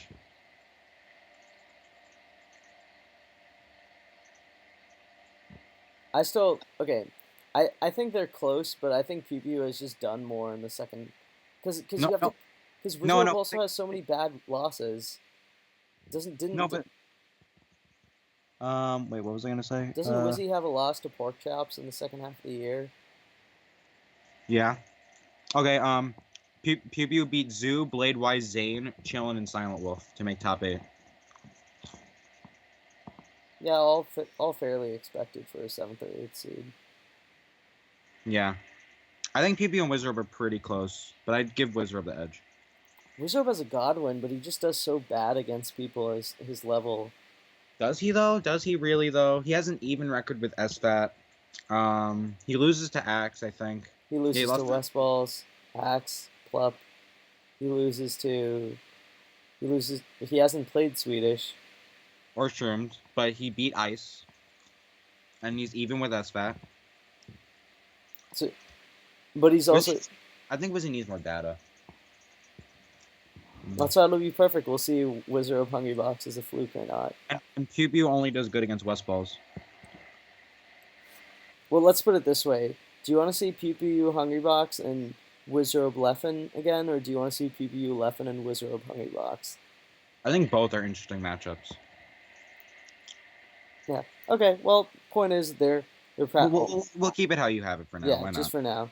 Then after Wizard of Nintendo and S2J. Sound fair? That order. I will put SJ above Nintendo. I put S2J above Nintendo because he's a little more consistent, I think. But Nintendo has like shown that he can basically beat anyone if he's outside of like Armada if he's playing good. Right? Like yeah. I think Nintendo's peak is really high. Oh wait, no, I can't do that because Nintendo and PBU play all the time. Because then 7 and 10 seed are gonna play each other. Oh, then here's how we solve this. We put Wizard up 7, PBU 8. Oh, I was gonna say then we could just move Nintendo 9th and SCJ 10. Don't forget SCJ just lost to Cyrox. Cyrox is really good, but like for a 10 seed. Yeah, but Nintendo doesn't like gone to anything. But we could also see PPU and SCJ. But they have already played, haven't they? Yeah, PPU 3-0'd him, remember? Oh, that's true. Oh. But then he lost him at UGC. That's right. Okay, well we'll see whether that's a. Oh, but that's so close. I don't feel good putting Wizard below PPU. I really think we should put Wizard above PPU. Okay, fine. So that means we get PPU and S. Okay, but is there anyone after Nintendo SJ and who's after SJ? Okay, give me a second. Then we got. Because again, if someone is relatively close to another person in skill level, I'm fine with slightly underseeding or slightly overseeding if we can get really good matches, and maybe that's not like or avoid regional conflict and repetition. The rest of like the top 30 players are GizKid, None, Mike Hayes, Professor Pro, The Moon, and Drugfuck. And Silent Wolf, I guess. Wolf, the Moon. Okay. I would personally see the Moon just under S2J. So I'd see the Moon like 11th. Can you hear me? Yes, I can. I agree with you. Okay. So PPU and Nintendo, I guess, are playing in top 16. I don't really like that. But that's I can't really justify any. Yeah. So after Moon, would you put Prof or None? I think I'd put None pretty solidly. Because it's one on Mewtwo King. Or I would put None ahead of Moon, honestly. I mean, Drugfuck just won Eden. I feel like it'd be a disservice to not seed him well after he just won something really good. Yeah, that's fair. Yeah, you know what? Why not? Even though And I then, think Drug Fox is closer to like 14th seed or so, I'll give him the heavy recency bias. but personally, I think seeding should always be heavy recency, always, because it provides more interesting matchups. Yeah, that's true. That's a good point. What do you think about Drug Fox above S2J then, so that we could see Wizrobe Drug Fox, and then But no, I don't. I can't justify Dropbox over Estrogen right now. Drug Fox just want. If you're doing heavy, I can't justify Drug Fox over the Moon for the year. But if we're doing heavy bias, then Drug Fox at 10 seed sounds fine. I wasn't arguing Dropbox over Moon. I was arguing Dropbox over None. Yeah, I mean none kind of like destroyed him, but Hey, don't be mean.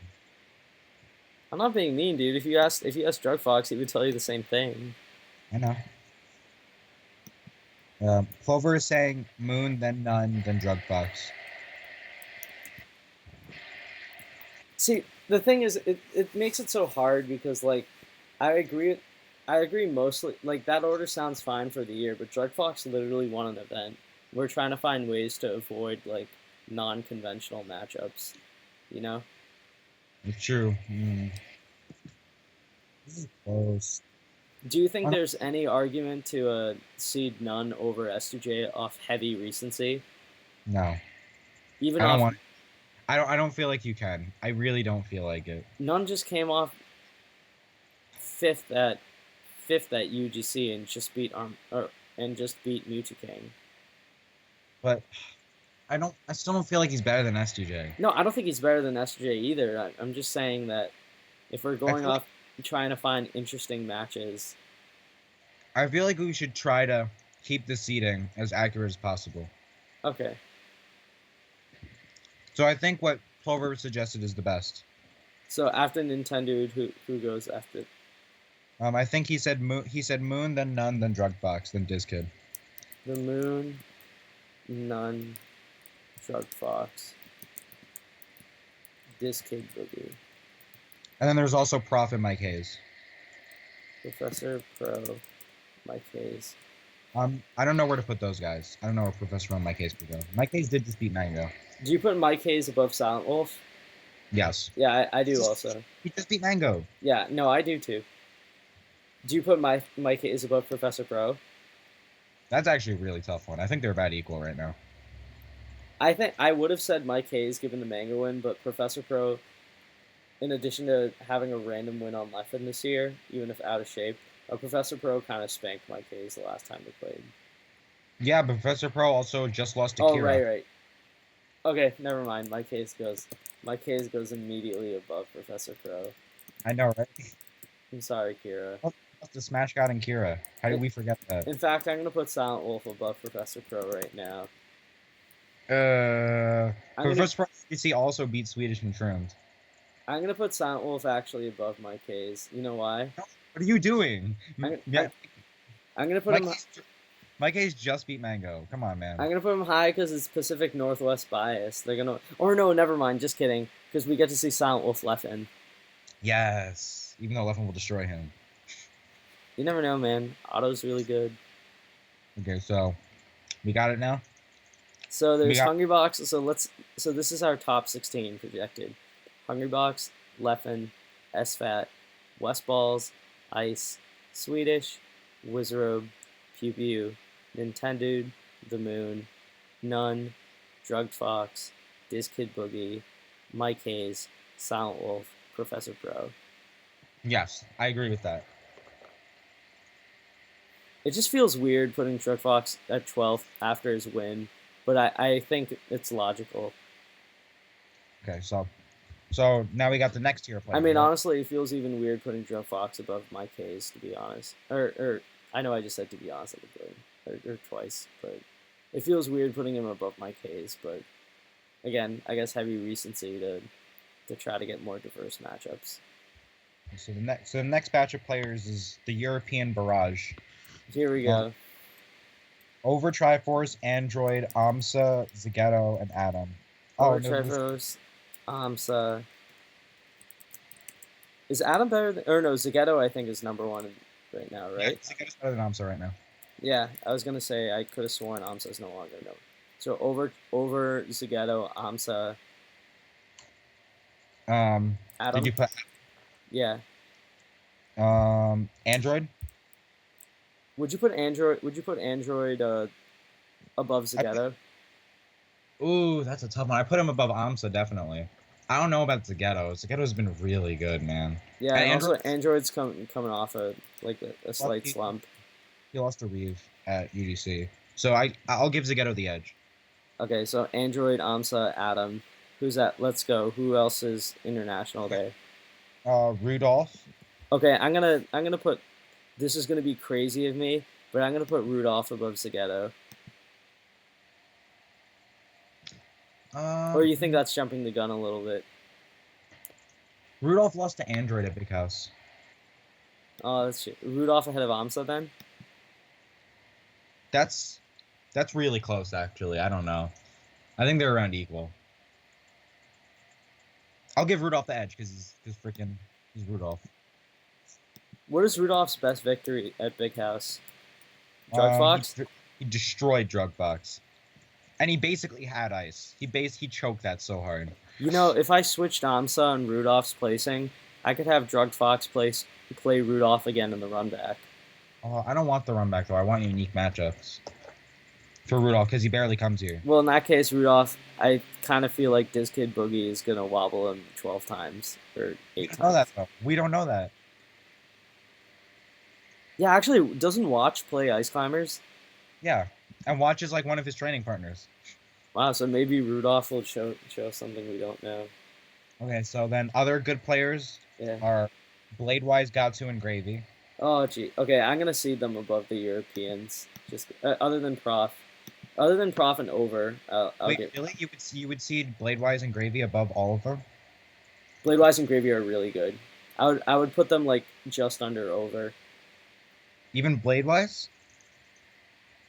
Bladewise, I'd probably go above Over to be honest. Bladewise is Over's really pretty good. good. Over is like number 6 in Europe right now. Bladewise is incredible. Bladewise is like top. He's like a top 35, 40 talent. Arguably, so is Over. Yeah, but Over also lost to a DK last year. He lost to Iori. Do you know how good Iori is? Iori's incredible, dude. Iori's actually really good. I'm just saying, I love the international talent, but this is going to be the. Let's see You if know, they. that was the same tournament where Iori beat Nintendo. I guess Nintendo gets moved down too. No, I'm like joking about that, but I think Bladewise has proved himself so much. I can't put him in good faith under Over. I feel like him and Triff are around equal, and I guess Triff is ranked above Over, so I guess yeah, Bladewise can go above. But so Over. there's Bladewise, Gatsu, or Gravy, or both. I think Gatsu goes above Bladewise. I think Gravy and Bladewise are really close. Also, there's Crush. Wait, hold on. Okay. Hold on. So there's Bladewise, who I'm having slightly above Over, and then there's Gatsu or Gravy. I think Gatsu's above Gravy, and I think he's above Bladewise. No, I'm saying are Gatsu and Gravy going? Yes. Is Gravy competing? Yeah. Is Gravy using Smashbox or? I don't know. Are you sure Gravy is going like he's listed as a? He's in the attendees list. Melee singles. Okay. I One really more- hope he's not using Smashbox because this would really mess up my seating. But okay. Also, one more player in this tier, Crush. Oh yeah, Crush is going. I would seed Crush. My bias wants me to put Crush above Gatsu, but I don't think I can. No. I think you could put him above Bladewise. Yeah, maybe. I mean, he beat Bladewise earlier in the year. Yeah, he double eliminated him, right? Okay, I'm gonna put Crush above. I'm gonna put Crush above Gravy. Gravy beat Crush at Evo. Yeah, I know, but Crush has really. I mean, Crush has really good wins this year. But Gravy beat Axe. That's true. But so did Mafia, and look at how Crush beats Mafia all the time. Yeah, but Gravy also has wins on like Drug Fox and Gatsu and Nun. Crush has wins on all of like the Northeast, and he also has wins on like Zane, the Moon. But is that better than Axe, Nun, and Drugged Fox? Well, what are Gravy's worst losses? He like always loses to Pork Chops and Blade Jello. Yeah, Crush never loses to anyone outside of like the top 50, 60. I think they're really close. I think those guys in Blade Wise are really close. I'm gonna give Crush the advantage because yeah, but yeah, whatever. That's fair. I mean, fair. already me putting Gatsu ahead of Crush, I think, is a little like conservative of me. Yeah. Okay. So then, after this, there's Master and Tai. I don't know how I'd see those guys. That's actually pretty. I think I'd see off the top of my head. I would probably see Master like a. I probably put him like a slightly above read off, below Android. No, I don't agree with you. I think I'd put him above Adam, but below the other Europeans. Okay, so you're even lower on Master. Okay, that's fair. So Master, and then who are the other people? Tai and Tai. Tai recently. Tai. Tai and who? No, just Tai right now. I'd put Tai like. He recently lost to Eichelman, by the way. I'd still put Tai above, probably like.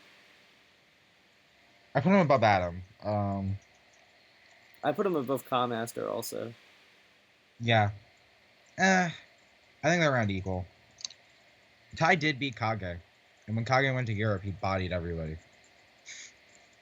I'm gonna put Tai like just above Rudolph, but under Android.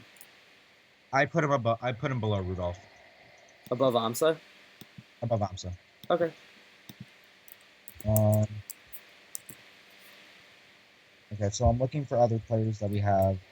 I'm going to the second page to make sure I don't miss anybody. Mm-hmm. Okay. Oh, Triff is going to this. Oh right, how did I forget Triff? Oh, and Cyrox. Okay, this is gonna be hard. I really wanna. I'm gonna put Crush ahead of Cyrox just because I feel like if I don't. Oh, you know who I just forgot? Javi's going to. All right, I'm gonna. All right, so there's Crush or there's Cyrox, Javi, and who? And Triff. Oh, I don't know where. I actually have no clue where I'd see Triff. And Twin and Trillium. Okay. Oh, this is such a stacked tournament. Holy shit. I didn't realize how stacked this was until just now. Wait, so I put Cyrox. So I put Cyrox and Trillium and I put Trillium just below Gravy. I'd put Cyrox above Gatsu. Yeah, I mean, yeah, he did destroy him. Oh, this feels so weird putting Cyrox above Crush. I don't like it. Cyrox is better than Crush. Are you kidding me? Do you really think Cyrox is not better than Crush? I think at this point it's hard to argue that Crush has done more. Just because Cyrox, I mean, I think Crush has had a better year, but just given lately, like how has been a freaking monster. Just how quickly Cyrox has improved from the middle of the year onwards. It's hard for me to justify putting Crush above him. Yeah, I put Cyrox just above Gatsu. And then, where'd you put Triff? Did you put him above Blade-wise? Probably, but I actually have no clue where I'd put Triff. I think I'd seen him above Gravy. Yeah. But below Crush, just to be fair. Okay, that leaves Javi. Where the hell do I put Javi? I have no clue. I'd probably if you asked me right now, I'd probably wait Trillium above over Triforce. That feels really weird. I'll put Javi above over Triforce, but I don't know about Trillium. Trillium, I think I'd put like above Zagato. Really? You put Trillium above Zagato? Yeah, actually, I don't know. Trillium. If you ask me, Trillium's like MIOM rank, I'd say he's in like the 80s or 70s. And I think Zagato's are around like 70s as well. I'll put Trillium just below or above Android. Trillium beats Lux, so he's pretty good. Trillium, I think, is like slightly better than Squid. Yeah, and Trillium's beaten None multiple times, so. Yeah, again. And Trillium beat Prof that one time. I think I'd put Trillium slightly ahead of Squid. Like if Yeah, like I Squid has better agree. wins, but only local wins. Like I think when you take into account the best wins against people outside the region, I think Trillium is a bit better. Did you put Javi in already? Yeah, I put Hy-Vee above Bladewise. But below. No, I put Hy-Vee above Gravy also. Actually, what do you think of Hy-Vee versus Triphasia? You're asking me the tough No, questions. I think Hy-Vee because he's competed more. Honestly, I'd give Hy-Vee the. This feels silly to do, but I give Javi the head against Gatsu and Crush also. No, not Gatsu. Actually, Gatsu does have a win on Leffen's Falco, which is like, I know it doesn't sound that impressive, but I actually think it's pretty good. I think Javi and Crush are around equal. I agree with that. I think Javi is a bit better than Crush, but I don't know. Crush might like.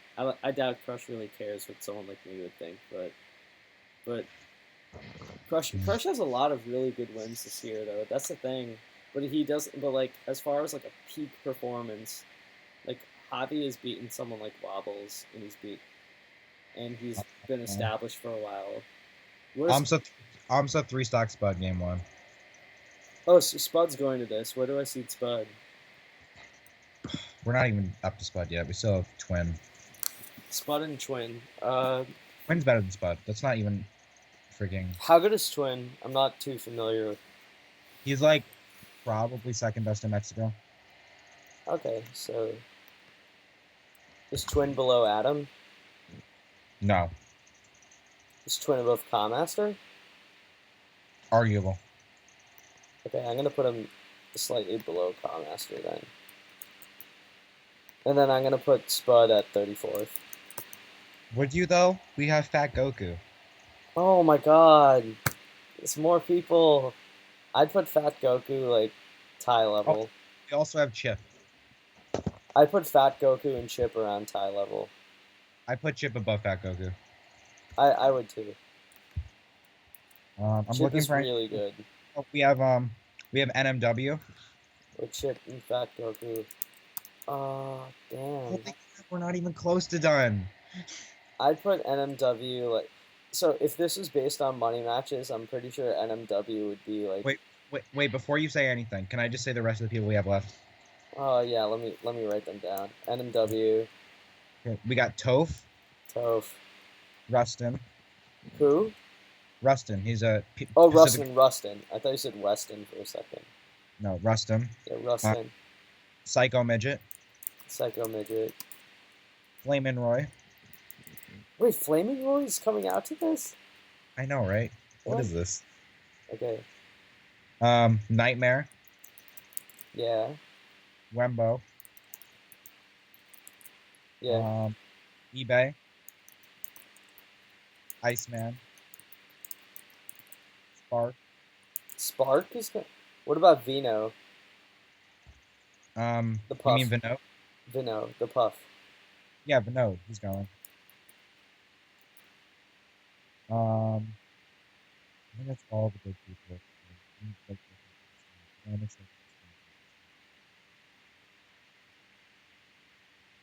I think we finally got all the super good people.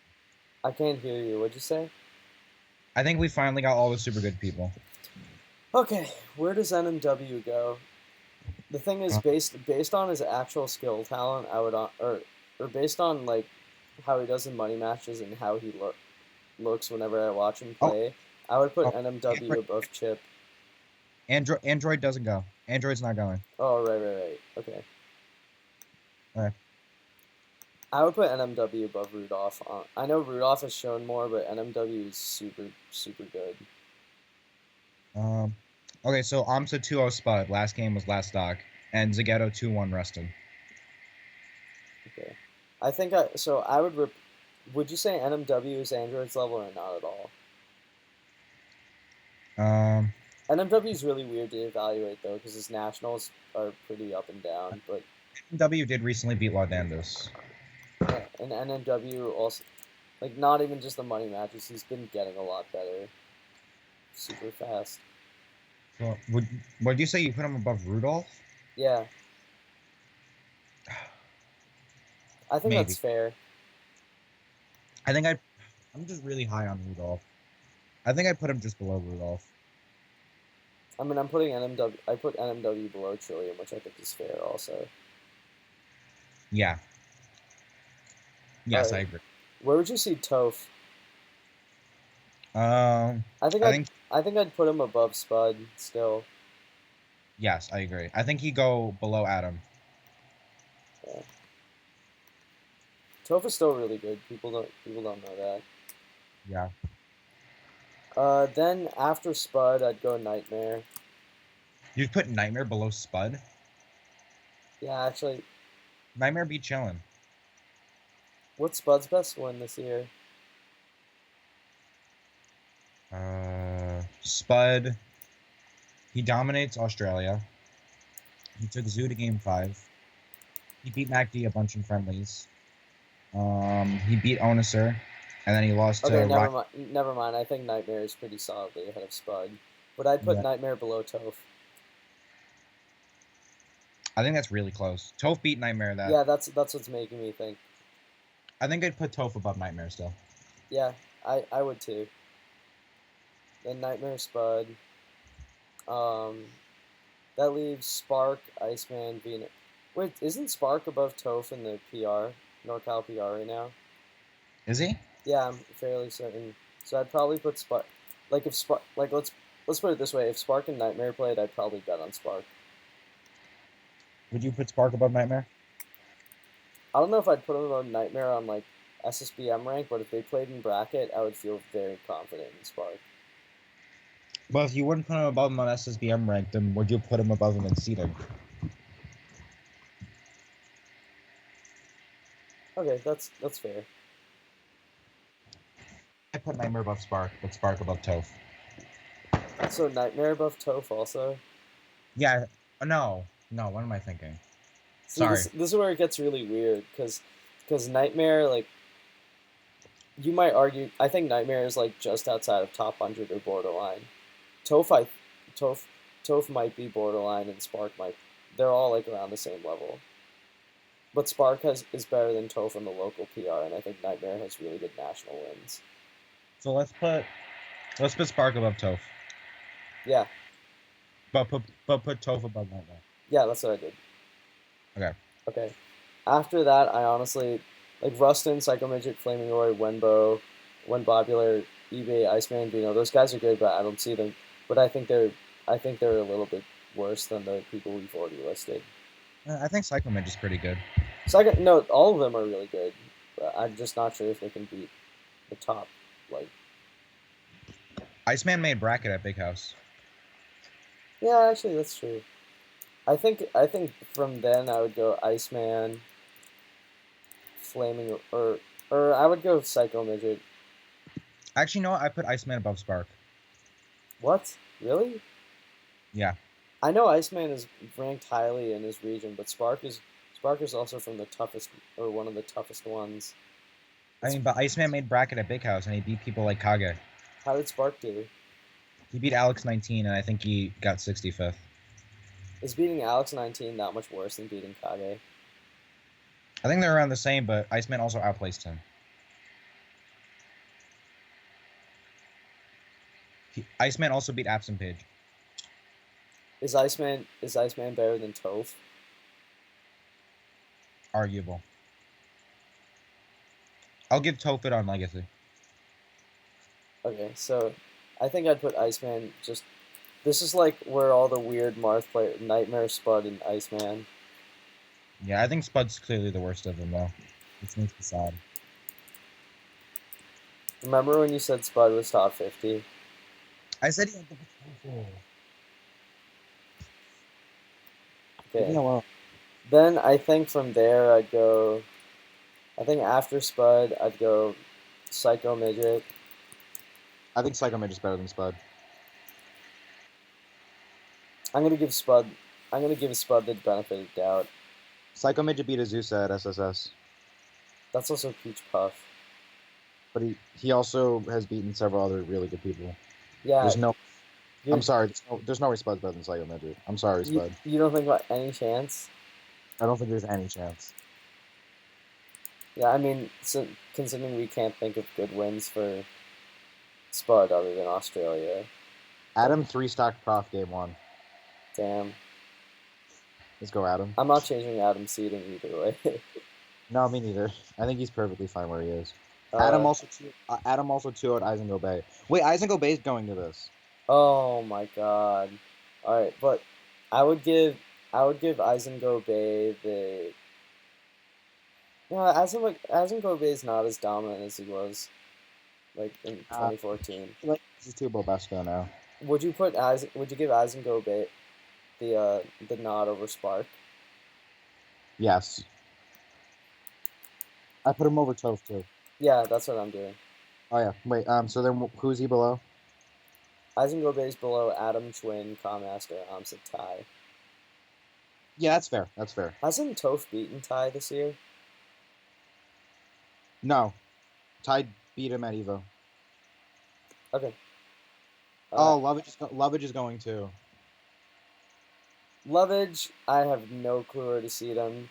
I'm going to compromise by putting him above Amsa at 32nd. Let's just put him wherever we want. I'm putting Lovage 32nd just because for the Lovage Hungrybox rematch. Yes, let's go. He's gonna beat him again. Assuming Lovage doesn't lose to Amsa. Yeah, we'll just do that. Okay. There's Spud. How many seeds do we have?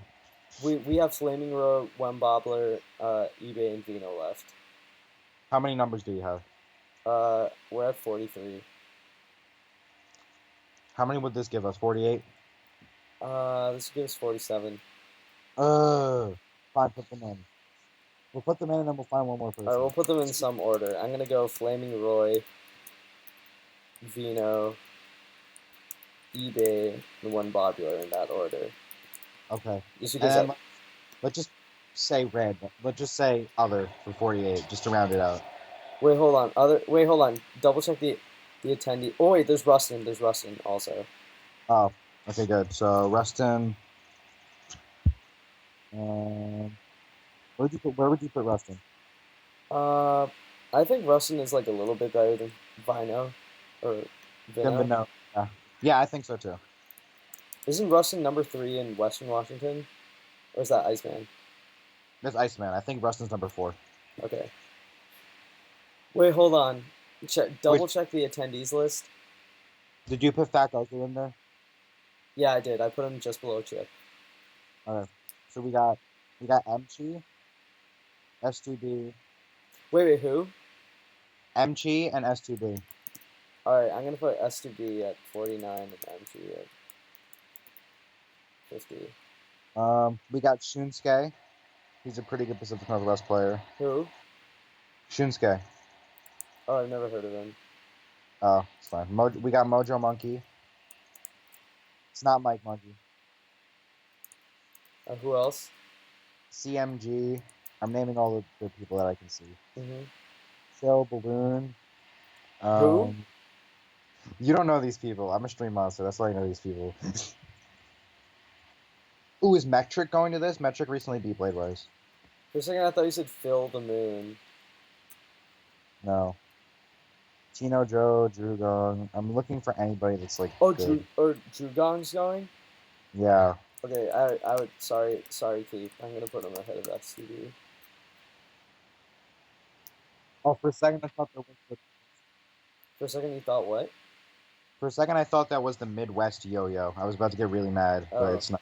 It's not. You'd have to move you. Okay, let's hope we're not missing anyone, and that we have Drew Gong and S2B as the 49th and 50th seed. Yes. Wait, so Michael, this leads me to my question. Would I make it into bracket or top 64 at this tournament? Would you? Do you think you? I don't know. I'd have to see I don't know how good the Washington scene is. I think Washington's actually a little underrated. I think they're pretty decent. But I think you could do it. I have faith. Nah, I would find some way to bust her out. I'm fairly certain. And you'll get that peach bracket. I need like a Falco. I need a bracket of just like brain dead Falcos. Dude, that's always the best bracket. Okay, Dude, they just down air your shield and you grab them. so in top 64 winner side. Okay, first off, top 64 winner side. We can discount the 1, 2, 3, 4, 5, 6, 7, 8, 9, 10, 11, 12, 13, 14. Okay, so top 32, the 14 seeds will make it. The top 14, we're gonna assume they make it. What'd you say? Adam's up 2-1 on Prof. Damn. It's best of 5. I'm still not changing my seeding. No, me neither. Adam's really good, but like he's clearly worse than the rest of those. So that means starting off top 30, or to make it into top 32, Silent Wolf will have to play S2B. S2B. I really want to say that like Silent Wolf's not good against Ice Climbers. Yeah, that's what I'm saying. I really want to say Keith would win that, but I'm sorry, Keith. I'm gonna have to go with Silent Wolf on this one. Dude, Silent Wolf's too good, man. Even giving that Silent Wolf is not very good against Ice Climbers, I just think he's a cut. This would be an awesome victory for Keith, though, if he's assuming he gets seeded to play Silent Wolf or something. Yeah. Although Keith hasn't been playing as much, so honestly, Keith might not make it to top 64. But I believe. Just because he's busy doing his Smash job at GG. Okay. Wait, is Zoo going to this? Zoo? What about Mahone? No. Okay. Assuming our guesstimated seeding is correct, so that leaves Professor Pro and Drew Gong. Professor Pro destroy. I'm gonna say Professor Pro takes that. Then Cyrox and Wenbobular. Cyrox. Yeah, that'll be ugly. Gatsu and eBay. I think Gatsu takes that. Gatsu's too good at the Ditto. Yeah. There's Javi. Gatsu also is like low key the best Falcon against Marth. He's super good. Gatsu's also the best Falcon against Sheik. Who? Gatsu, he's the best Falcon against Sheik. Is that a joke or? I will not say whether it is or is not. It's definitely a joke because the last time I saw Gatsu in that matchup, it's not pretty. Although he did take a game from Mute Game, so. He took Mute Game to Game 5 last stock. Yeah. Anyways. Yeah, actually, I should give him a lot more credit than that. There's no reason for me to be snarky about that. He's also the only Falcon to take games off Pluck this year. Yeah, true. Okay. So, yeah, there's actually no point in me being a dick about that. Okay, so who's next? Vino versus Javi. I think. Oh, well, it's a weird matchup, but I think Javi would. It's Vinod, right? Yeah, Vino versus Javi. No, not Vino. Vinod. Yeah, V-N-O-D-H. Oh, V-N-O-D. Oh, I thought his name was just spelled the same. I think he changed it to like not confuse people. Okay, well, I still think Javi takes it, but But it's one of those like floaty matchups that Javi could just like randomly lose him because he doesn't grab. Javi took H-Box to Game 5 last time they played. Okay. And I think H-Box in late 2014 is still better than Vinod is now. All right. That means we have Crush versus Rust. Okay, Crush is gonna body Rustin. Rustin's good, but that is just not a good matchup for him. Yeah. That means Triphasia versus Flaming Roy. Ooh. Actually, Flaming Roy. Flaming Roy almost beat Swedish at Evo. Also, Adam beat Prof. Also, the other thing you have to keep in mind is that Flaming Roy, Georgia is really good against Peach. He's a Baka from Moe. I'm still gonna give it to Triff, but I think it could be an interesting set. Yeah, I think it's. I'm gonna put Triff, but I think this would be a potential. This would be like a sleeper upset. Yeah. Gravy versus Iceman. I would say Gravy easily, but honestly, I have no clue whether Gravy is going to be playing with Smashbox or not. Gravy who? Gravy versus Iceman. I don't know, man. I'd say Gravy easily if there wasn't the fact that I have no clue whether he's competing or not. I'm assuming he is. He signed up for Melee singles. Yeah, but is he playing with Smashbox or not? If he plays Smashbox, apparently he'll be playing Fox. Okay, so he's gonna get. I think he's gonna get bodied if he plays with Smashbox. Yeah, I agree.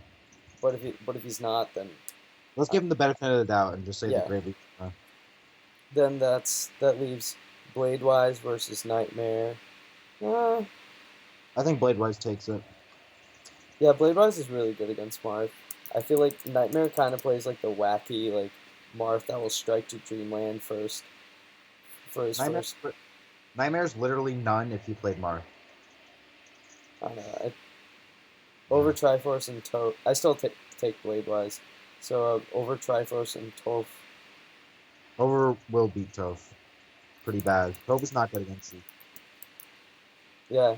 I remember that Toph almost lost to Atrioc at Blood for Blood.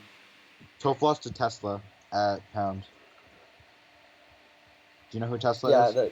Yeah, the robot designed by Tesla to tech chase.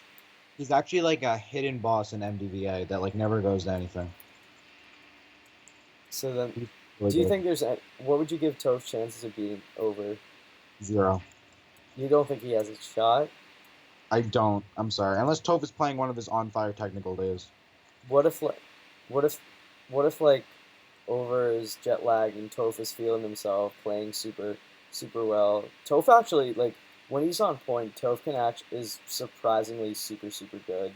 I know it's not the same thing as fighting Sheik, but like he's beaten I'd have to look at the context to make sure that there are no like shenanigans involved, but I'm pretty sure Toph is like double eliminated and tendered at Twitch tournaments and stuff. Yeah, and he beat Mewtwo.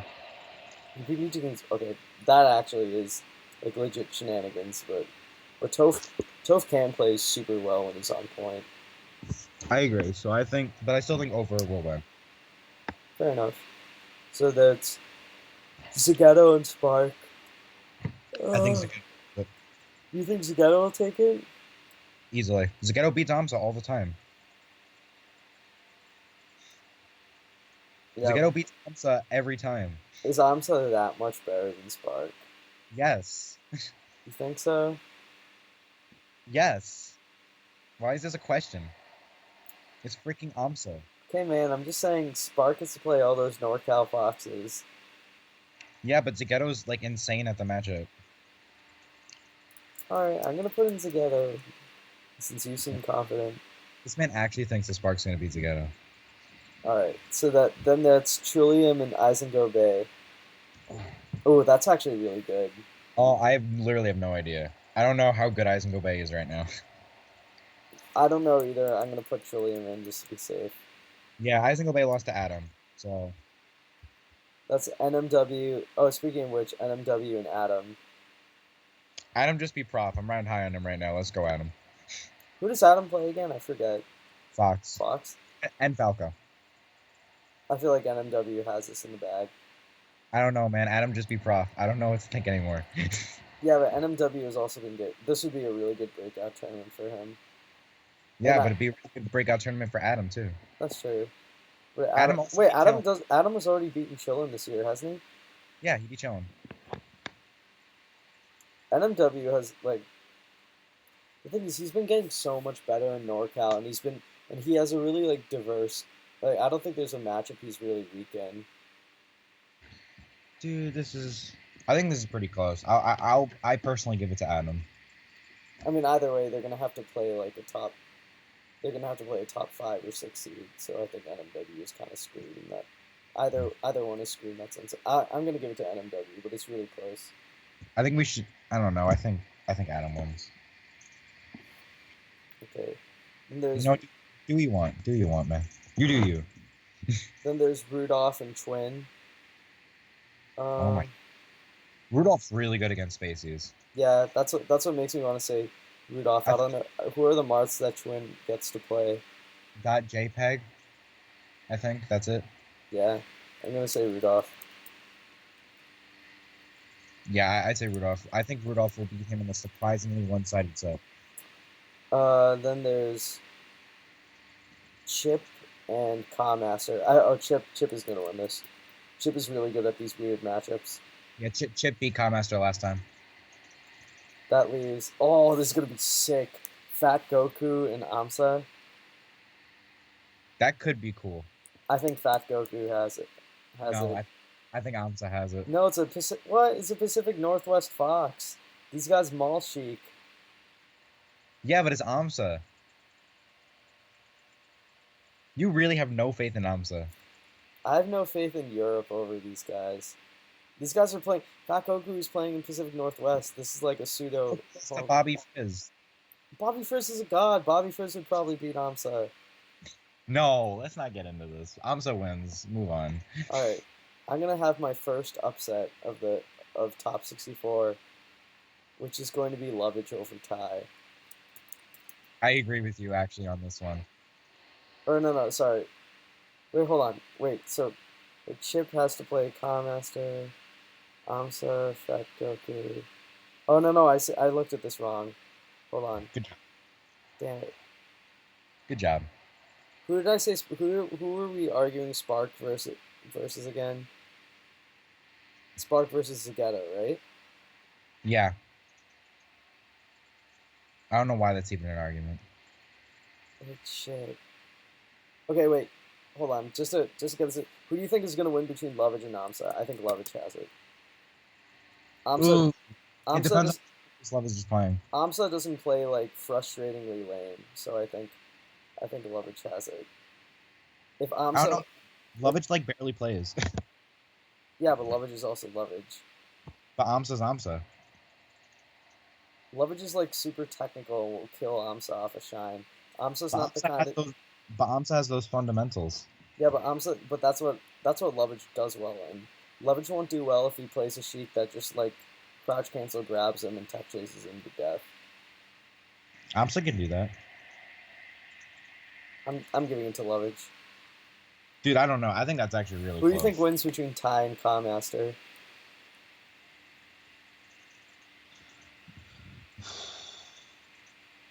That's a toughie. I'm gonna say Ty. Weird Arizona experience.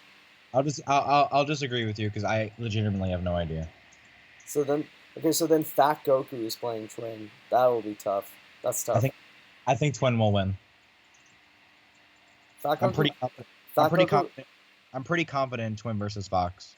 The thing is, they both have really good Fox experience. Is Eggs going to this or is Eggs done? Eggs isn't going. Yeah, I'll give it to Twin just because I like Twin's practicing it a little more. Yeah, Twin is a Falco, by the way. You know that, right? Yeah. Yeah. Against Fox. Yeah. So then that's Chip versus Adam. Then I still take Chip. The thing is, I haven't seen Chip in a long time play, so I don't know for sure. Chip is super good. Chip is good. I don't disagree. People in Eastern Washington see Chip as like I don't think it's right, but they see him as like a top 40 to 50 level talent. He's super talented. I'll give it to Chip too. Let's ride the Pacific Northwest train. So then there's Rudolph and Eisengo Bay. I think Rudolph wins. Eisengo Bay loses to Bobesco. Yeah, I agree. And then there's NMW versus Spark. Okay, NMW versus Spark. I'm gonna switch the seating in this just to avoid. NMW versus who? Then it'd be NMW versus Eisengo Bay. Oh, I don't know. Holy crap! I'm gonna pick an NMW just because he's closer, and then that means Rudolph versus Eisengo Bay, which I would go, or Rudolph versus Ad. Oh shit! Hold on. Lovage Amsa, Ty Master, Fat Goku Twin, Chip Adam, Rudolph and Spark. Oh, this is where I'd go Spark. Did you just say Spark's gonna beat Rudolph? Yeah. No. I'm calling it right now. I would literally put, I wouldn't actually, but if you were in front of me right now, I would literally tell you that Spark is gonna. I would put $5 on Spark beating Rudolph. I put $500 on Rudolph beating Spark. Oh my God, are you serious? There's Rudolph couldn't beat Spark is so good, dude. Dude, I look how, I liked how you tried to say that Rudolph couldn't beat somebody, and then you realized that Android is way better than Spark. And you just that argument. Spark is super good, dude. I don't think it would, because then it's Rudolph's like weird. Good Rudolph is Rudolph dominates Japan. Yeah, but Japan doesn't have a Sheik like Spark that's active. I completely disagree with you. Spark is not on Rudolph's level.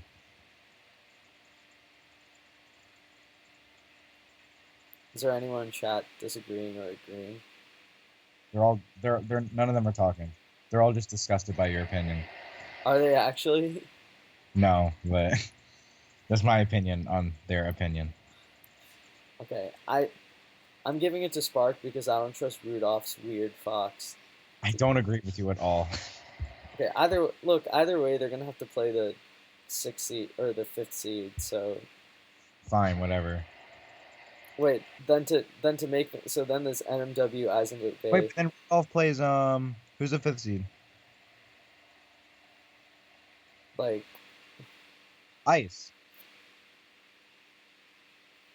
He can beat Ice.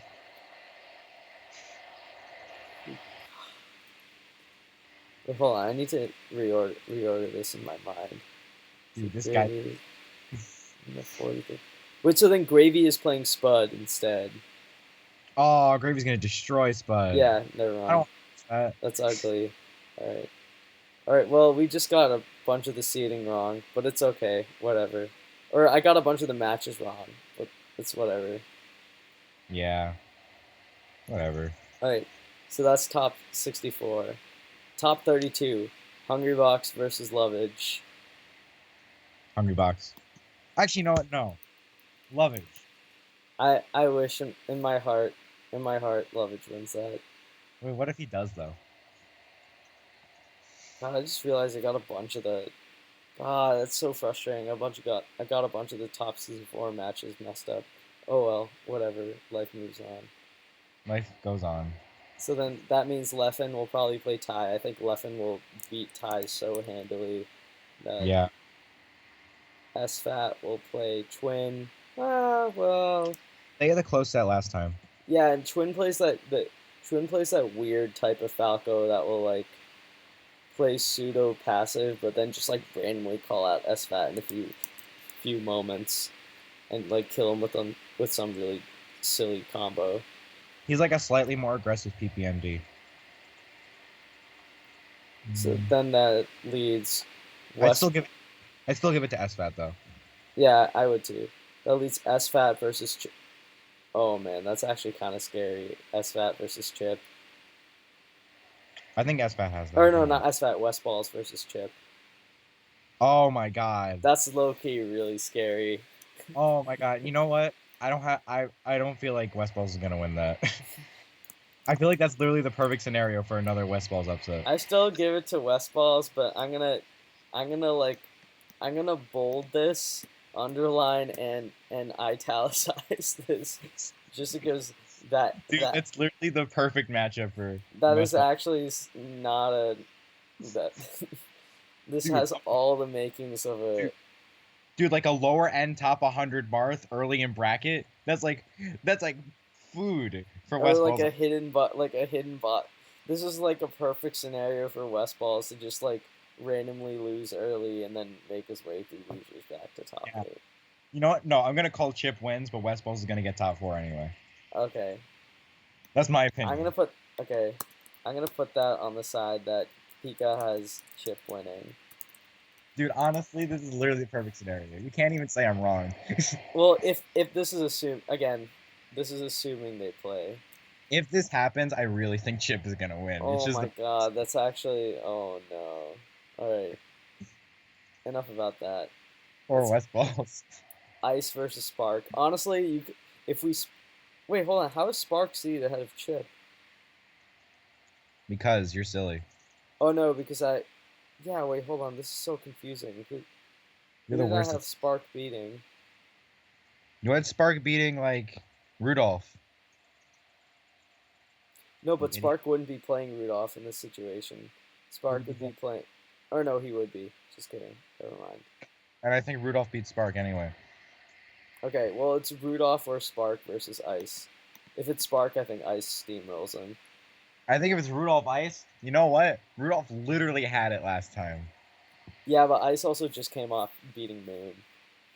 Yeah, but he also barely beat Moon, and he barely beat Rudolph at the tournament he got third at. Would you bet money on Ice losing to Spark or Rudolph? Not to Spark, but to Rudolph, I think Rudolph has a very good shot. I'd Okay. say Rudolph has like a 35% chance.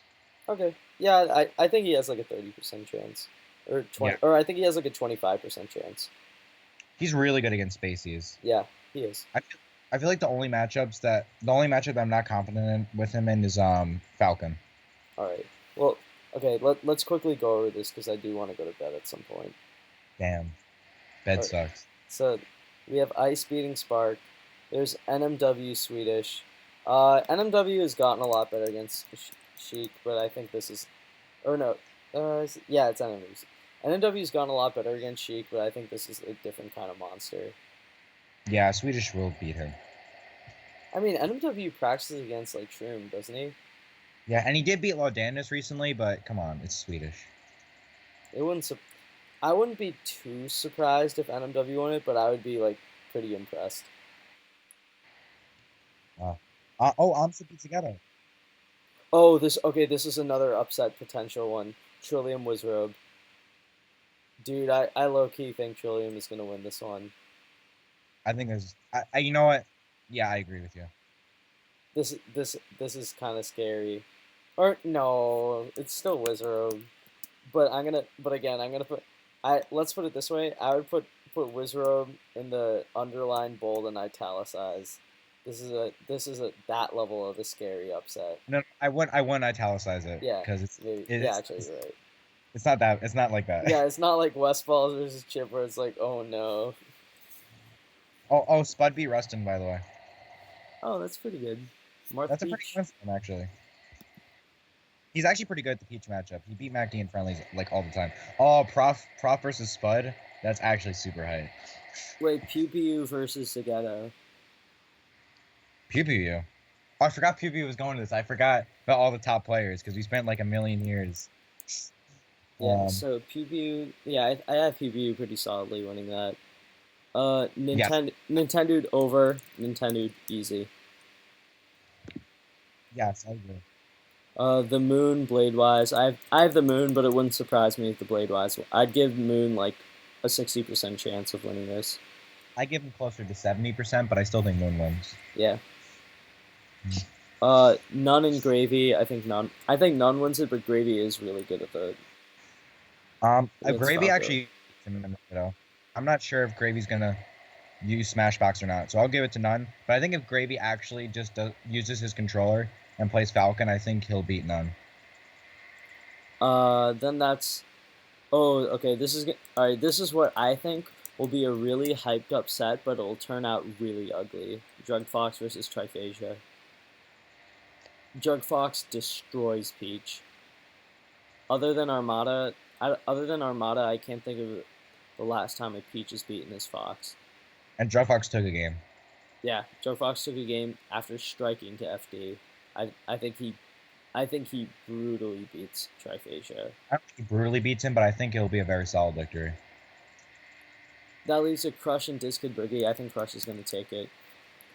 Diz is really. Crush is really good against Ice Climbers. Crush is actually like kind of on and off against Ice Climbers, but he plays the style. He plays the style of like aggressively, unrelentingly like drill shining Ice Climbers, killing Nana really quickly. And then I think this can go either way. Do you know what happened the last time Crush played Diz Kid Boogie? What happened? It was really ugly. If you look up this, the set count is actually 3-1, but Crush double 4-stocks him to start the set. When I asked Diz Kid Boogie, what's up? When was this set? I think it was in like April or something. Oh, okay. Crush wins. When I asked Diz about the set, he said that like a lot of factors played into account, like he was really tired and hungry or something. But Crush is also just really good against Ice Climber, so I think Crush will take it. Yeah. Then that's Mike Hayes. Ooh, Mike Hayes and Javi. Mike Hayes beat Javi last time. Yeah, I think Mike Hayes will beat him again, but it wouldn't surprise me if Javi won. I think it's like, again, like a slight Mike Hayes advantage. Dude, I remember back at Genesis when Mike Hayes beat Javi, that was like unthinkable. And now he's the favorite. Yeah, Mike Hayes is so good. He beat Mango. That actually can't be overstated. He freaking beat Mango before Lucky did. Yeah, that's nuts.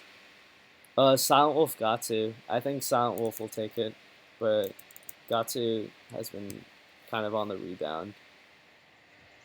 Will Silent Wolf beat Gatsu? Is Silent Wolf good against Falcon? Not against like the S2J Nun type of Falcon, but Silent Wolf is just I think he's like half a tier better as a player, if not more. I think they're. You know what? I give it to Gatsu. Silent Wolf has a home crowd also. That's true. But Silent Wolf's also not very good against Falcon. Actually, now the more I think about it. Yeah, but Gatsu's not like a fox killer, is he? Is he? No, not really. The closest person to Silent Wolf's level that Gatsu plays a lot is Cobalt, and Cobalt usually beats him. But he's beaten Cobalt a few times. Yeah, but like compare that to all the losses he's had to him. I guess that's true. And either way, we go into Professor Pro Cyrox. This is actually. God. Oh my god. I don't know who's gonna win that. Yeah. Cyrox kind of reminds me of like a much more technical Lucky. Dude, I like the post somebody put on Reddit once. Cyrox is hacks money, but a little bit slower. I think he's really technical like Hacks, but he plays like Lucky. I agree with you. Versus Prof, who kind of like Prof plays super freestyle and like really dash dance heavy, but he sometimes like forgets to do basic things. Oh damn! eBay beat Eisengo Bay. Who do you think will? Oh wow, that's actually pretty good. Between Prof and Cyrox, I'm trying to think how their styles counter each other. I think Cyrox is gonna win. Cyrox, so again, like Cyrox is like. I think Cyrox will like smother Prof, and he won't let him do what Prof wants. The Prof is really dash dancey, and if Cyrox tries to smother him, Prof will just like do the typical European Fox thing and like hold stage. Yeah, but Cyrox's punish game is also ridiculous. So is Prof's. Prof just like forgets to finish his food sometimes though. Dude, I don't know, man. Cyrox almost 3-0'd Ice. It is really close. I'm gonna give it to Cyrox. Yeah, let's go Cyrox. Also, I just realized I seeded Professor Pro against Hungrybox, which is inevitably gonna make commentators say shit like, "Oh, well, you know, he beat him once, so he might be able to do it again." Even though almost every time they played afterwards, Hungrybox has just destroyed him. I mean, we could have said the same about Nun Mewtwo King, but then Nun beat him at UGC. Yeah, maybe. I'm trying to think. Wait, so Cyrox, if he stops Professor Pro, yeah, Professor Pro doesn't really have a. I'm trying to think how they match up against each other. So Professor Pro is like the super dash dance mixed with like holding stage. Prof 2-0'd Spud. Aw.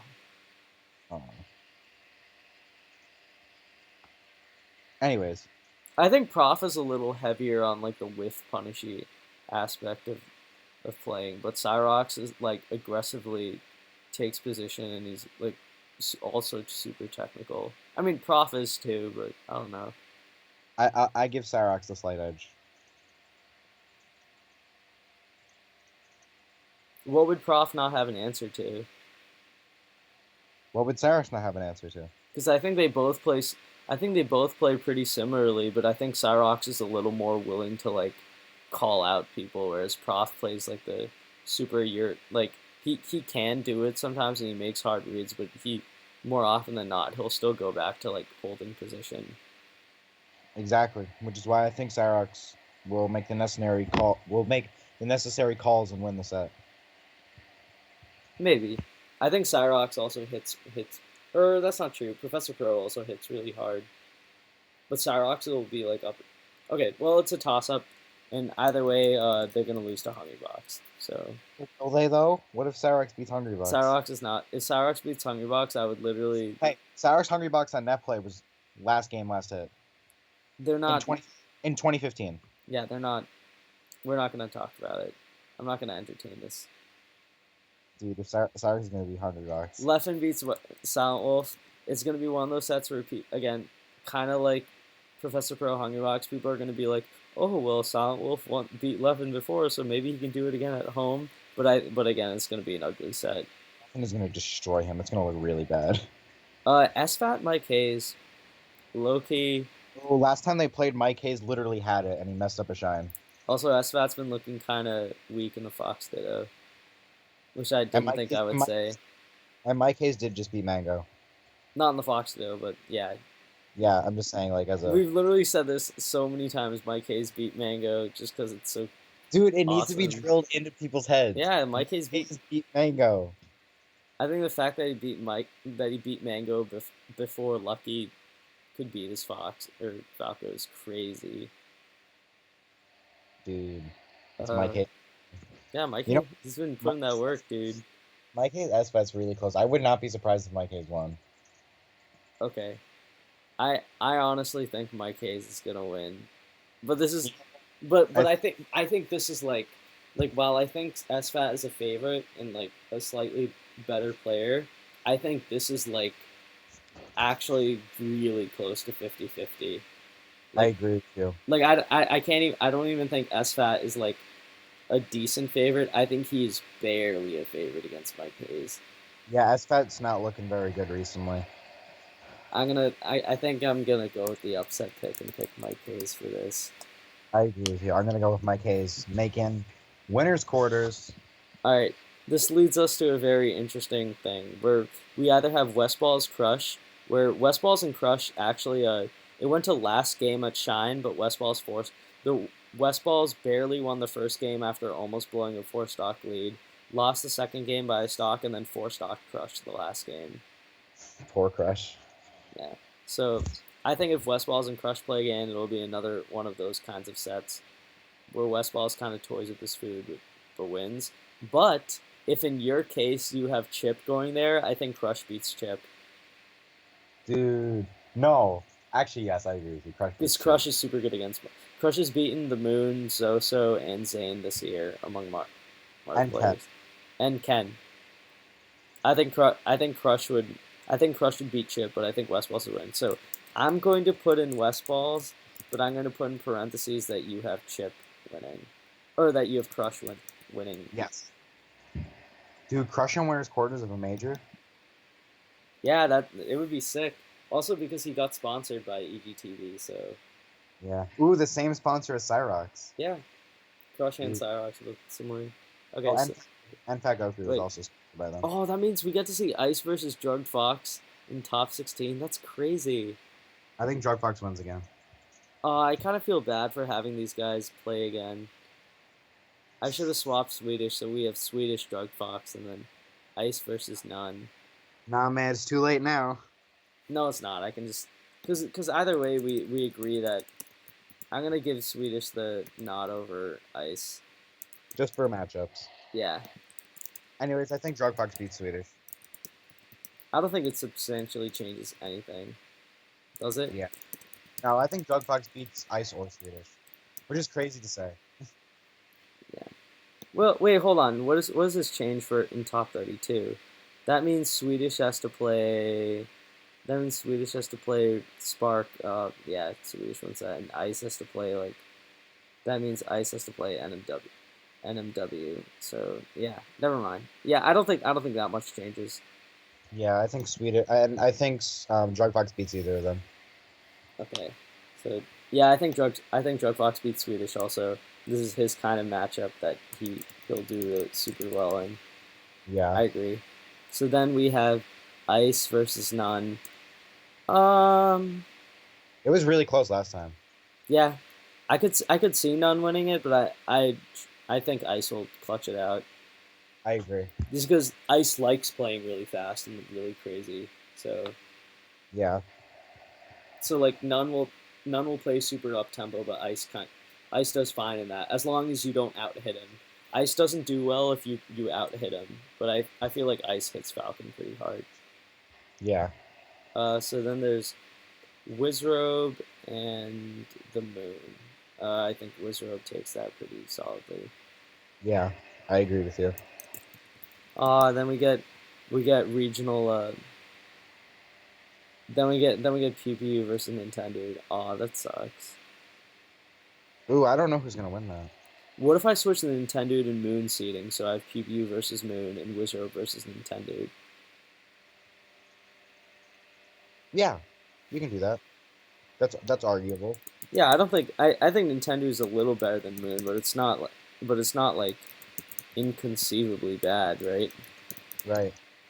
Personally, I have Nintendo at number 15, but I know nobody else agrees with that. I have Nintendo. I think I have 16. So then Wizrobe Nintendo, I would have, even though Wizrobe is really hit or miss with Ice Climber sometimes, I still think he's a slight favorite against Nintendo. And Nintendo's really good against Falcon. Yeah, but but even with that considered, it's still a hard matchup. Dude, It's I close. don't know. I think Nintendo might win. Yeah, actually, considering that we don't even know if Wizard will get past Trillium, for sure. Yeah. What would you say Trillium's chances of beating Wizard are? Really good. I'd give him like 33%. Yeah, I agree. And I don't think he has a shot at beating Nintendo. Yeah, probably not. I'd give Nintendo the nod out of all these guys to make winners quarters. And then Pew Pew versus the Moon.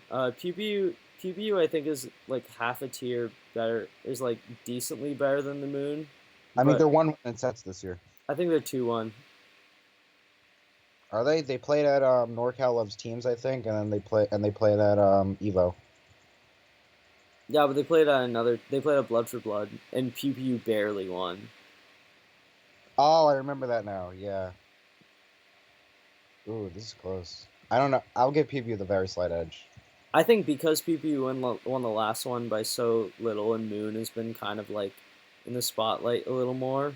Even though I think Pew Pew is a slightly better player, I just think by way of variance, the Moon will take it. Okay, that's fair. I think they can go. They're both like pretty good.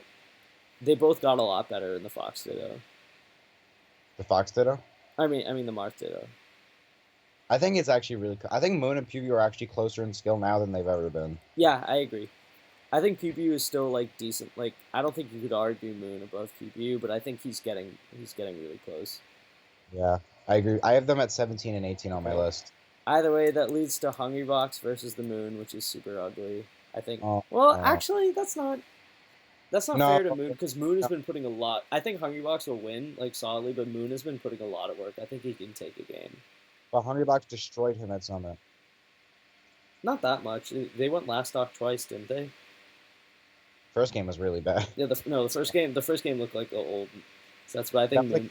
That was like a 3-star, wasn't it? But I know Moon has like been beating every other Jigglypuff player, and I know he's been really wanting to beat the Hungrybox. So I think he's like studying super hard for that.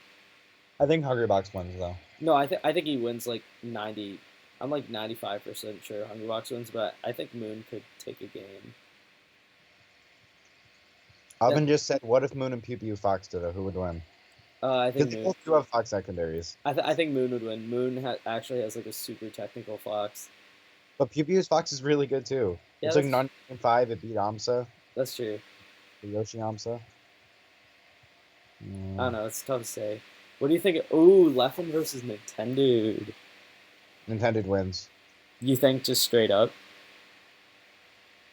Dude, I don't know. Last time they played, I was really sad because Leffen won.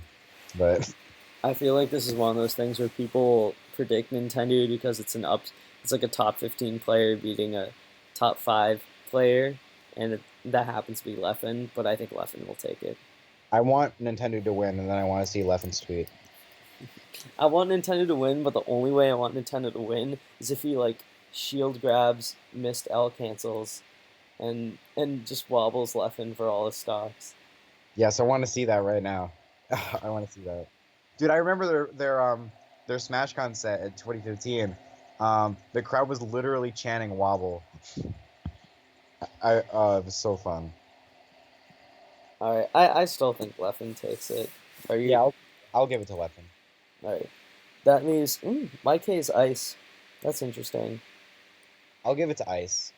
I give it. It wouldn't surprise me too much if my K's won, but I still think Ice is a pretty solid favorite. Yeah, I agree. I'll give Ice the very slight Just edge. because my K's doesn't. My K's has wins on like West Balls and stuff, but if you look at his overall record, it's still pretty bad, and part of it is because like players like West Balls just kind of call out my K's on playing really fundamental and sort of flip the book on them by never Yeah, giving them a chance to breathe. And Ice is that kind of player. yeah. So I think Ice will win and make winner semis. So this is really interesting.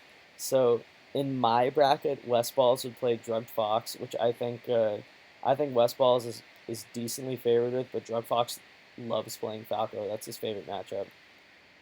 Yeah, So if it's West Balls versus Drugged Fox, who do you have? I think I have West Balls. I have West Balls, but I wouldn't be too shocked if Drugged Fox ended up winning that. But in my bracket, In your bracket, it's Crush Drugged Fox, which is the rematch from Evo. yo, Crush can win that. I think Drug Fox is quite a bit better than Crush and the Ditto, though. No, I want to see Crush win. Dude, I want to see Crush win too, but Dude, Crush and winner semis at a major? that'd be sick. But I think Drug Fox is. I don't. Crush doesn't. Well, I mean, Crush's experience in the Fox Ditto in New England is like playing Slocks and at Northeastern the number two after Crush is Squibble who plays Fox. I'll give it to But Drug like Fox. but at the same time, like Jug Crush also, I don't think he's ever beaten DJ Nintendo. So Yeah, that's a bad one. Um, I would give it to Drug Fox if the two played. But in my version of bracket, West Balls wins. but in my version of bracket, Drug Fox wins. Okay, Cause Chip the God, Chip, that's just such a. dude, It's so that's scary. possible. That's so possible. It's scary. No, you know what? You know what I'm gonna say? No, it's not that it's on paper it's scary, but if you look at how he actually plays, like West Balls is actually really good against Marth. Like when Marth's try to counterpick him to FD and West Balls isn't playing dumb and he stays Falco, more often than not he usually trounces them. Like watch him versus Taj. Or watch I him versus Ty. I counter with MT. Okay, that's fine. It's one. Okay. So this leaves my side of bracket with Hungrybox versus West Balls and Leffen versus Ice. Well, Hungrybox will beat West Balls. I'm Yeah, actually interested in Left and Ice. I think Leffen will get his revenge, but I wouldn't be surprised if Ice beat him for a third straight time. Ice has been looking good, man. And then on your side of bracket, it's Hungrybox versus Drugged Fox and Leffen versus Ice. I think Hungrybox wins either way. Okay. What do you think Drugged Fox's chances are against Hungrybox if they play? I think they're okay, but they're not. I think West Balls actually has a better shot. What do you put Plup's chances of beating Hungrybox? Like Higher than both of them easily. like 35%, 40%? 40%, What do you put Drug Fox's? 15, 10, What do you put West Balls? 25, something. 30 maybe. I'll put it like 20. Yeah. I give him I give a very high chance of taking a game. I think that's my problem here. Because I think he'll win on Yoshi's. Yeah, but he has to. The thing is, against Hungrybox, you have to win your counterpick, because otherwise, if you're a non-Fox that has to play, if you're If you're a non-Fox, non-Sheep that has to play on Dreamland, it's brutal. Yeah. But okay, so then we have Hungry Box versus Leffen or Ice, and Hungry We Box both have wins. Hungry Box versus Leffen, right? Yeah. Yeah, I have Hungry Box winning that. Or I have Leffen. No, I have Hungry Box has beaten him pretty bad. Beat him pretty bad the last time. Was it bad? Oh wait, no, you're right. Didn't because it was a 3-1 or 3-0, right? Yeah. It was 3-1. Okay, I'm gonna say Leffen. I'm gonna say Leffen comes back with like a renowned focus and beats Hungry Box. I think Hungry Box wins in grand finals anyway. Oh, so you agree with me that Leffen wins in winners, but Hungry Box just adapts? No, I think if Leffen might win one set, but I think Hungry Box is going to win the tournament. Okay. Actually, I think Hungry Box is going to beat Leffen, and then he'll beat Cyrox in grand finals. You can only hope. Okay, so We can only hope.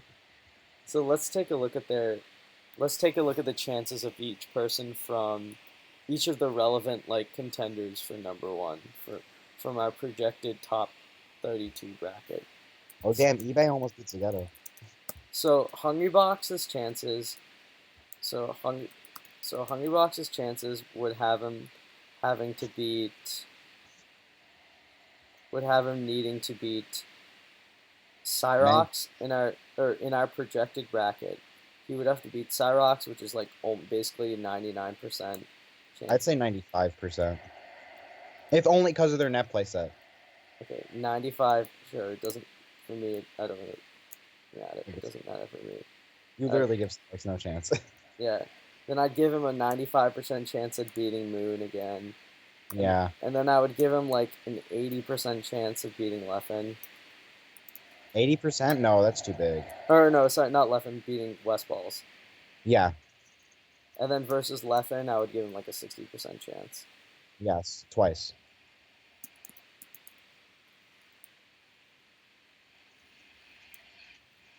But this seems low. What is it? Only a 26% chance to win the tournament. Well, I think that's silly. I would give West Balls like a 15% chance of beating him. And also, it doesn't count. It doesn't account for like how ridiculously Hungry Box is favored in the previous rounds. You know. Yeah. Oh wait, no. That even then, it doesn't really make a difference. I don't know. Let's just think of our own numbers. I think Hungry Box has like a. I would round it up to like 30% chance. Because then, if you take Leffen into account, that means from top 32, from top 16, Leffen has to, assuming Leffen doesn't get upset, which I think is pretty fair. Leffen just has to defeat. Wait a second. He has to defeat Silent Wolf, which I think he's like pretty 90% favored in.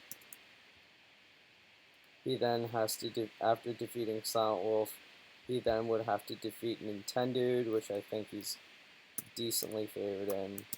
After beating Nintendude, I would give Leffen like 65% versus Nintendude. Okay. That sounds about fair, right? Yeah. Yeah, and then I'd give Leffen like a 60% chance of beating Ice.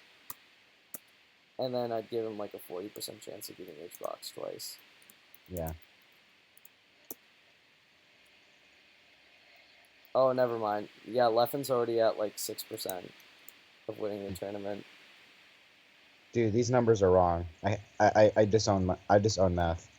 But the thing you have to keep in mind is that like it's also counting the entire field. Right? I think I give H-Box like a 50% chance, and I'd give Leffen like a 30% chance. I think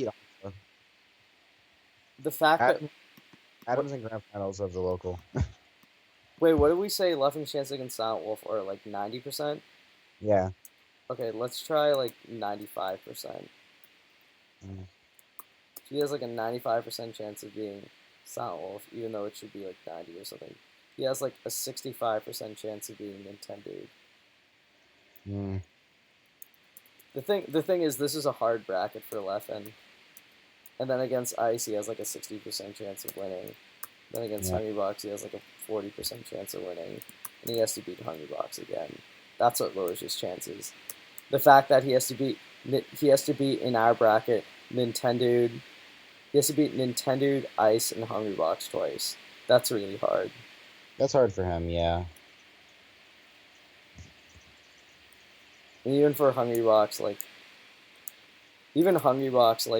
he has upset potential. He has upset potential through Leffen alone, which decreases his guarantees. I think that's fair. So then, what are Ice's chances of winning? Ice has to, assuming again that Ice makes it into top 16, which I think is fair. Ice has to beat. Oh wait, no, not Ice. What are SFAT's chances of winning the tournament? Pretty low, I think. Because SFAT has to beat Mike Hayes, which I think is I actually think that's so close. I would give SFAT like a 50. I give him like barely the favorite. 55. So 0.55 times, and then what's after Mike Hayes? SFAT has to beat Ice again, which I'd honestly say he's the underdog in. I don't know. Dude, SFAT has a really hard bracket, actually. Yeah, look at this. He has to beat Ice, then he has to beat Mike Hayes, and then he has to play Ice. So he has to play both of them either way, assuming. And then he has to play Leffen, who who destroyed him last time. Yeah, I would give SFAT like a 25% chance of beating Leffen. Dude, if SFAT was on the other side of the bracket, this would be so much easier. And then SFAT has to play Hungrybox twice, which I'd give him like a 40 or 35% chance.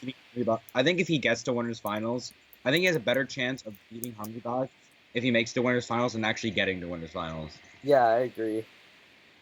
So all in all, he has about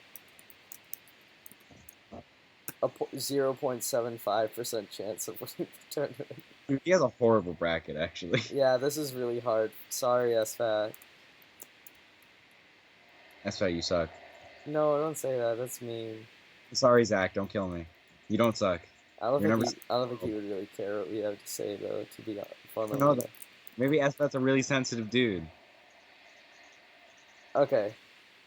So West Balls, because we can't take anything for granted with West Balls, we can't assume he makes top 16, meaning that West Balls has to play Chip. Jesus. I think he has about a 20% chance of beating Chip. Okay, no, I'd give West Balls like a 65% chance. Yeah, that's this is ridiculous. I'd give West Balls a 75% chance. Okay, yeah, that's actually fair. I think he has a lower percent chance of beating him than he did beating MT. Or 80. It's not fair. We have to give West Balls. You have to give West Balls like 85. Because the thing is, even if you count all his upsets, remember looking at his top 50 record, it's still really positive. Dude, I have a really bad feeling that Chip's gonna beat him. I don't know why. There's something in my gut. Yeah, this has dumb West Balls upset all over it. This is such a West Balls upset. Okay. The West Balls has to play Crush, which I'm pretty confident he'd win. So I'm gonna give him 90% chances of winning that. And then Drug Fox. He'd have to play Drug Fox or Swedish. But this is the thing. That means Drug Fox has to beat Swedish. Dude, if he faces Swedish, I think he has literally a 10% chance of beating Swedish. Well, he did beat him at Evo. Let's be fair. Yeah, but it's 1 in 4. That's a 20% chance total. That's true. The thing is that's hard, but we're favoring Drug Fox against Swedish, so yeah. If he plays Swedish, I think he literally has no chance. I think Swedish is the West Balls counter. Okay, well what would you balance it between? What do you think his chances are against Drug Fox? I think he's favored against Drug Fox 70%. Yeah, and against Swedish, Swedish is favored by 60%, 70%, 75%. So 75. So it goes either. Let's say it evens out slightly in West Ball's favor at 60. Yeah. Or at 55. Yeah, 55. And then Barely. after beating them, that means West Balls has to beat Leffen, or has to beat Hungrybox, which is already pretty low. I give him like a. What we give 20. him last time, like 15% chance? We said like 15 to 20. Yeah.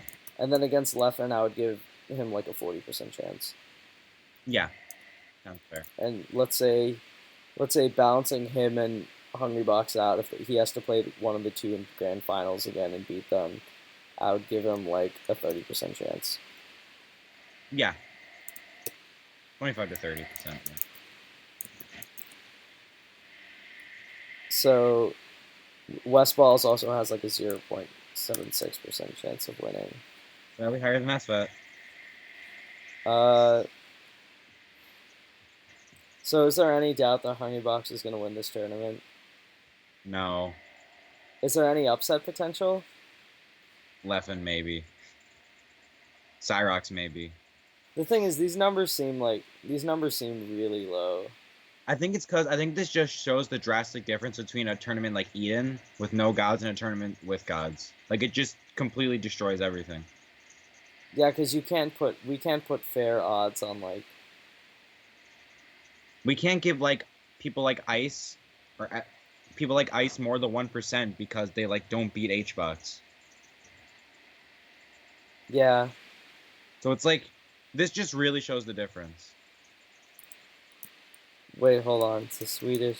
Yeah, because the thing is, HBox, he throws a wrench and everything, because that's like 1, 2, 3, 4, or because significantly after after West Balls, it's like 1, 2, 3, 4, 5, 6, 7, 8, 9, 10, 11, 12, 13, 14, 15, 19, 20, 21, 22, 23, 25, 26. It's like 100 people with less than a 1% chance of winning the tournament. And if you average that out to like 0.3%, and because actually Dope Park on the Grass is like 500 people attending, so that's already like 490 that I'm giving a like less than 1% chance of winning, which already accounts for like 50%, you know?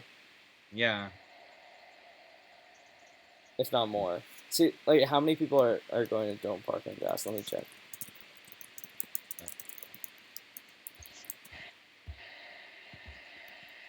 Dude, I like how we seated Adam so low and he's literally about. Yeah. So Dome Park on the Grass has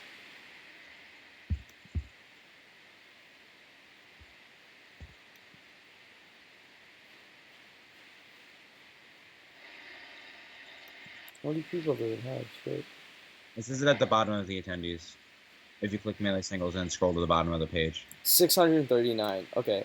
So given Hungrybox and Leffen, there's only 2 people with actual like numerical chances, or like a above 1% chance. So 637 I think Ice might have above 1%, but that's maybe. times 0. Times like 0.2. Anyways, I think Ice has the third best chance of winning the tournament. Oh wait, no, that doesn't make it. Okay, point like 0.5. 0.05. Like that's already a huge percent. Like it's already a huge percent of it. Yeah. So assuming that the average chances of winning among everyone else attending the tournament is 0.1% on average. That's Okay. that's probably a little high too. No, 63.7 is already like super high. Because if you add in Hungrybox and Leffen is like 32. Yeah. So 32 plus 63.7. So like 95.7, and then like everyone else in the top 8 combined is like 5% chances of winning. Yeah. That's about right. Okay, that sounds fair. So 5% margin of error, so I think let's list, so before I go to bed, let's list our scary upset potential. Alright, are you ready for this? Yes. Scary upset potential. West Balls versus Chip. Wizrobe versus Trillium. Mike Hayes versus Mike Hayes versus SFAT. Ice versus Leffen. Leffen versus Hungrybox. Hungrybox versus Cyrox. Hungrybox, that's not up there. I know. In our hearts. Oh, Cyrox versus Professor Pro we had. Yeah. Would that be that big of an upset? It'd be pretty big, I guess, but not like Wizro versus Trillium is actually ridiculous. Yeah. Actually, no. Chip versus Westfalls is ridiculous. Drug Fox versus Westballs has good upset potential. Yeah. Same with Crush versus Chip if it happened. Well, we're gonna assume that's not happening. Dude, imagine Crush versus Chip for like, what would it be like? Round before winners quarters, right? Damn. All right. So these are the scary matches. Wait, what was the thing we said for Trife? Oh no, Drug Fox Trife we said would be ugly. Yeah. I think that's everything, man. Dude, I'm scared of Chip Westballs. If that match happens, I'm gonna be so scared. Dude, but you have to think of it this way. If Westballs beats Chip, okay. If Westballs beats Chip, I feel like he's getting like top 2. So looking at this, I can already say that SFAT, Westballs, and Swedish Delight do not have free brackets. The Swedish will most likely have to play Drug Fox. Westballs will have to go through Chip, and SFAT has to go through Mike Hayes. Yeah, and I think Ice, like I said, Ice I think has the third best chance of winning this tournament. Yeah, because who does Ice have to play? He has to play like Mike Hayes and like or SFAT. Ice has to likely go through like NMW, then he has to go. Oh wait, no, because Ice has to go through. Oh wait, no, just kidding. Ice's hardest challenge is probably none Mike Hayes and SFAT to get to top 8. And then he can beat Leffen. And then Wait, he did okay. And he did pretty good against Hungrybox last time. Like I think Ice has the third best chance of winning this tournament. Wait, hold on. So let's assume that Swedish's chances are about the same as SFAT and Westballs. Just I think I give Ice like a 1% chance. Wait, let's see what Ice is. So he has to be NMW, which I'm pretty sure he'll do like 95%. Yeah. I'd be really impressed if NMW could beat him though. So then Ice has to be, who'd we say, none? I'd give Ice like an 80% chance. Yeah. This is Ice beat Johnny SJ last time they played. Yeah. Then after beating none, Ice has to beat either Mike Hayes or SFAT. Either way, I would give him a 60% chance or 65% chance of winning it. I'd say 65 to 70. Okay. And then after that, he has to play Leffen, which he has like a 40% chance of winning. Yeah. And then Hungrybox, who I'd give him like a 10% chance of winning. Okay. And then all things considered, between Hungrybox and Leffen winning like losers and him having to play one of the two again, I'd probably give him like a 15% chance of winning. I think I'd give him more like a 25% chance, including. Well, no, because $100 is favorite. Yeah, that's. So. Yeah.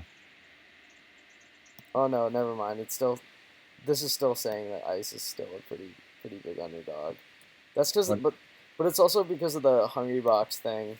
Hungrybox is just such a. Like, what percent did Ice get?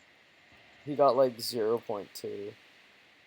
Wow, we messed up. I feel like we did the math wrong somewhere. Probably, but it's also.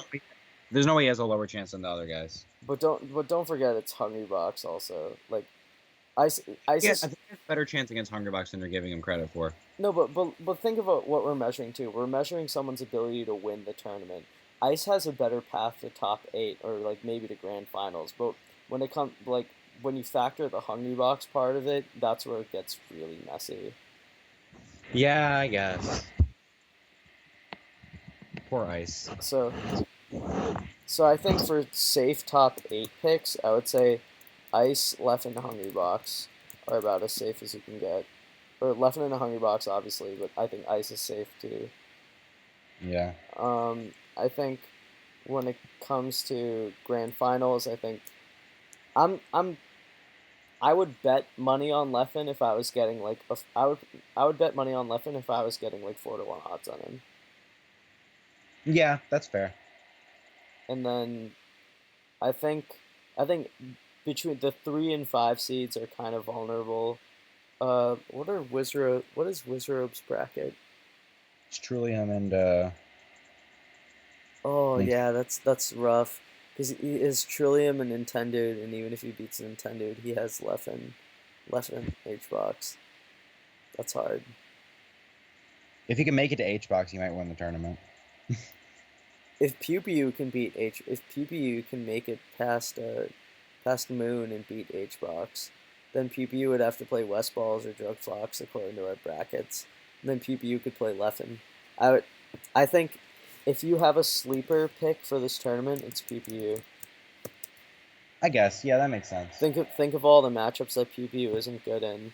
PPU just has to avoid Swedish Delight, and he just has to avoid Swedish Delight, but Swedish Delight has to worry about Drug Fox, and he also has to worry about like ice Yeah. and stuff. Yeah, but you see, No, he doesn't. All these players are so close in skill that like there's a lot of what ifs. I think out of all the people I see on this list, the only people I see as like real challenges for PPU would be like Hungrybox, SFAT, and Hungrybox, SFAT, and Hungrybox, SFAT, and None. I think are the only. Yeah. Or in Hungrybox, SFAT, None in Swedish, and I don't think PPU right now isn't seeded to play None. He's not. Swedish is not in his path and bracket until he gets to top 8, which is assuming Swedish beats Drug Fox. And PPU versus Hungrybox is not like while Hungrybox is definitely the heavy favorite, PPU has a much better chance than many of his contemporaries in the bracket. Yeah. The only person I would feel pretty confident saying that PPU will not beat is None. He could beat Swedish, even though I'd still favor Swedish. But yeah. So overall, we think Hungrybox, Leffen, and Ice are the only 3 that are basically guaranteed for top 8. Yeah, I would say those 3 are the only ones I'm pretty confident will make top 8. SFAT is looking a little shaky heading into this tournament. West Balls is just like a whole other. West Balls cannot lose to Chip, and he needs Swedish to lose to Drug Fox. Swedish has to go through Drug Fox, which is already pretty tough. And then with Ice, I'm pretty certain he'll make it. Wizard just has too much. Oh yeah, PPU. Although actually, honestly, given we bet PPU over Moon, but that doesn't really make sense in retrospect. Because we gave Moon the advantage by variance. But I think PPU would slightly eke it out. But then in that case, like the same logic we're using for PPU and Moon being sleepers, I would say the 2 have pretty favorable brackets. No, because they have to play Hungrybox immediately after. Right, and right, yeah, and we favor PPU much more in that than we do Moon. Yeah. And I still don't think PPU's gonna beat him. I mean, I don't think people. But the thing is, even still, they're in losers bracket. Don't forget. I know, but we don't do losers bracket in the Excel spreadsheet series. Right. True. I still think out of the lower seeded people, I think PPU could do it. I agree with you. Basically, we're asking who has the best chance of PPU and Nintendo. I think have pretty good sleeper potential. I don't think to take the tournament. I think PPU could take the tournament, but I think Nintendo has like good sleeper material to finish top 3. So Nintendo, I agree with you. So my tourney sleeper is PPU, and my top 3 sleeper is Nintendo. Yeah. Now here are my tourney sleepers, okay? Yeah. First we got Cyrox, okay? Yeah. Then we got Spud. Spud. Spud's our bud. And then who else? Chip? Chip. I forgot about Chip, I'm sorry. I'm thinking about... Darn, Triple R's not going to this tournament. Yeah. Okay, Yeah. Mike, I think that's it. Is there anything we Oh, missed out? oh. Okay, okay. No, I think that's it. I think we both agree Hungrybox is gonna win. Well, I'm gonna say Leffen wins just to be different, but I think you'd be silly to say Hungry. I think any like if you don't think Hungrybox is the favorite, I think it'd be pretty silly. Do you think if Leffen like 6-0's Hungrybox that we push him above Mewtwo? No, Good. no, If it's too Leffen late. if Leffen busters out, will we put Plup above Leffen? No, he still has Gommel. What if Leffen did really bad? He Like can't. He can't. like if he loses to Quickly. Nintendo or Wizzy. Yeah, something like that. Uh, And then he loses and losers to like a lesser person as well. It's Like- like 13th or 9th. like he loses to Gatsu again, but this time as Fox. Something like that. I don't know. Would you pull up at that point? I No, don't think I don't think. I think he's stuck at fifth. I think even if he busters out, he's solid at fifth. I don't know, man. I don't think he can ride on Gommel forever. I think if he does mediocre here and does bad at Genesis 4, I'm putting Plup over him as long as Plup keeps consistent. If he does really bad at Genesis 4, I would consider it. But even this tournament, I think he's pretty safe at 5. Yeah, I think as long as he makes top 8, he's fine. Yeah, For me. I agree. As Yeah. long as he makes top 8, he's cemented. But if he doesn't make top 8, he's still, or I would say he's cemented either way. But if he doesn't make top 8, that's when you start worrying, Yeah, that's when you start worrying and you look to Genesis 4. and you're like, oh no, like this is another tournament that Leffen didn't, or I mean Leffen did okay at UGC, but you'd be like, oh, this is another tournament where Leffen does not look like a god tier level player. Yeah, I'm actually really worried that Leffen might fall off soon because he's like, I don't know what happened, man. We'll find out. Anyways, thanks for listening to our episode, guys. I'm gonna stop the recording now. Yeah.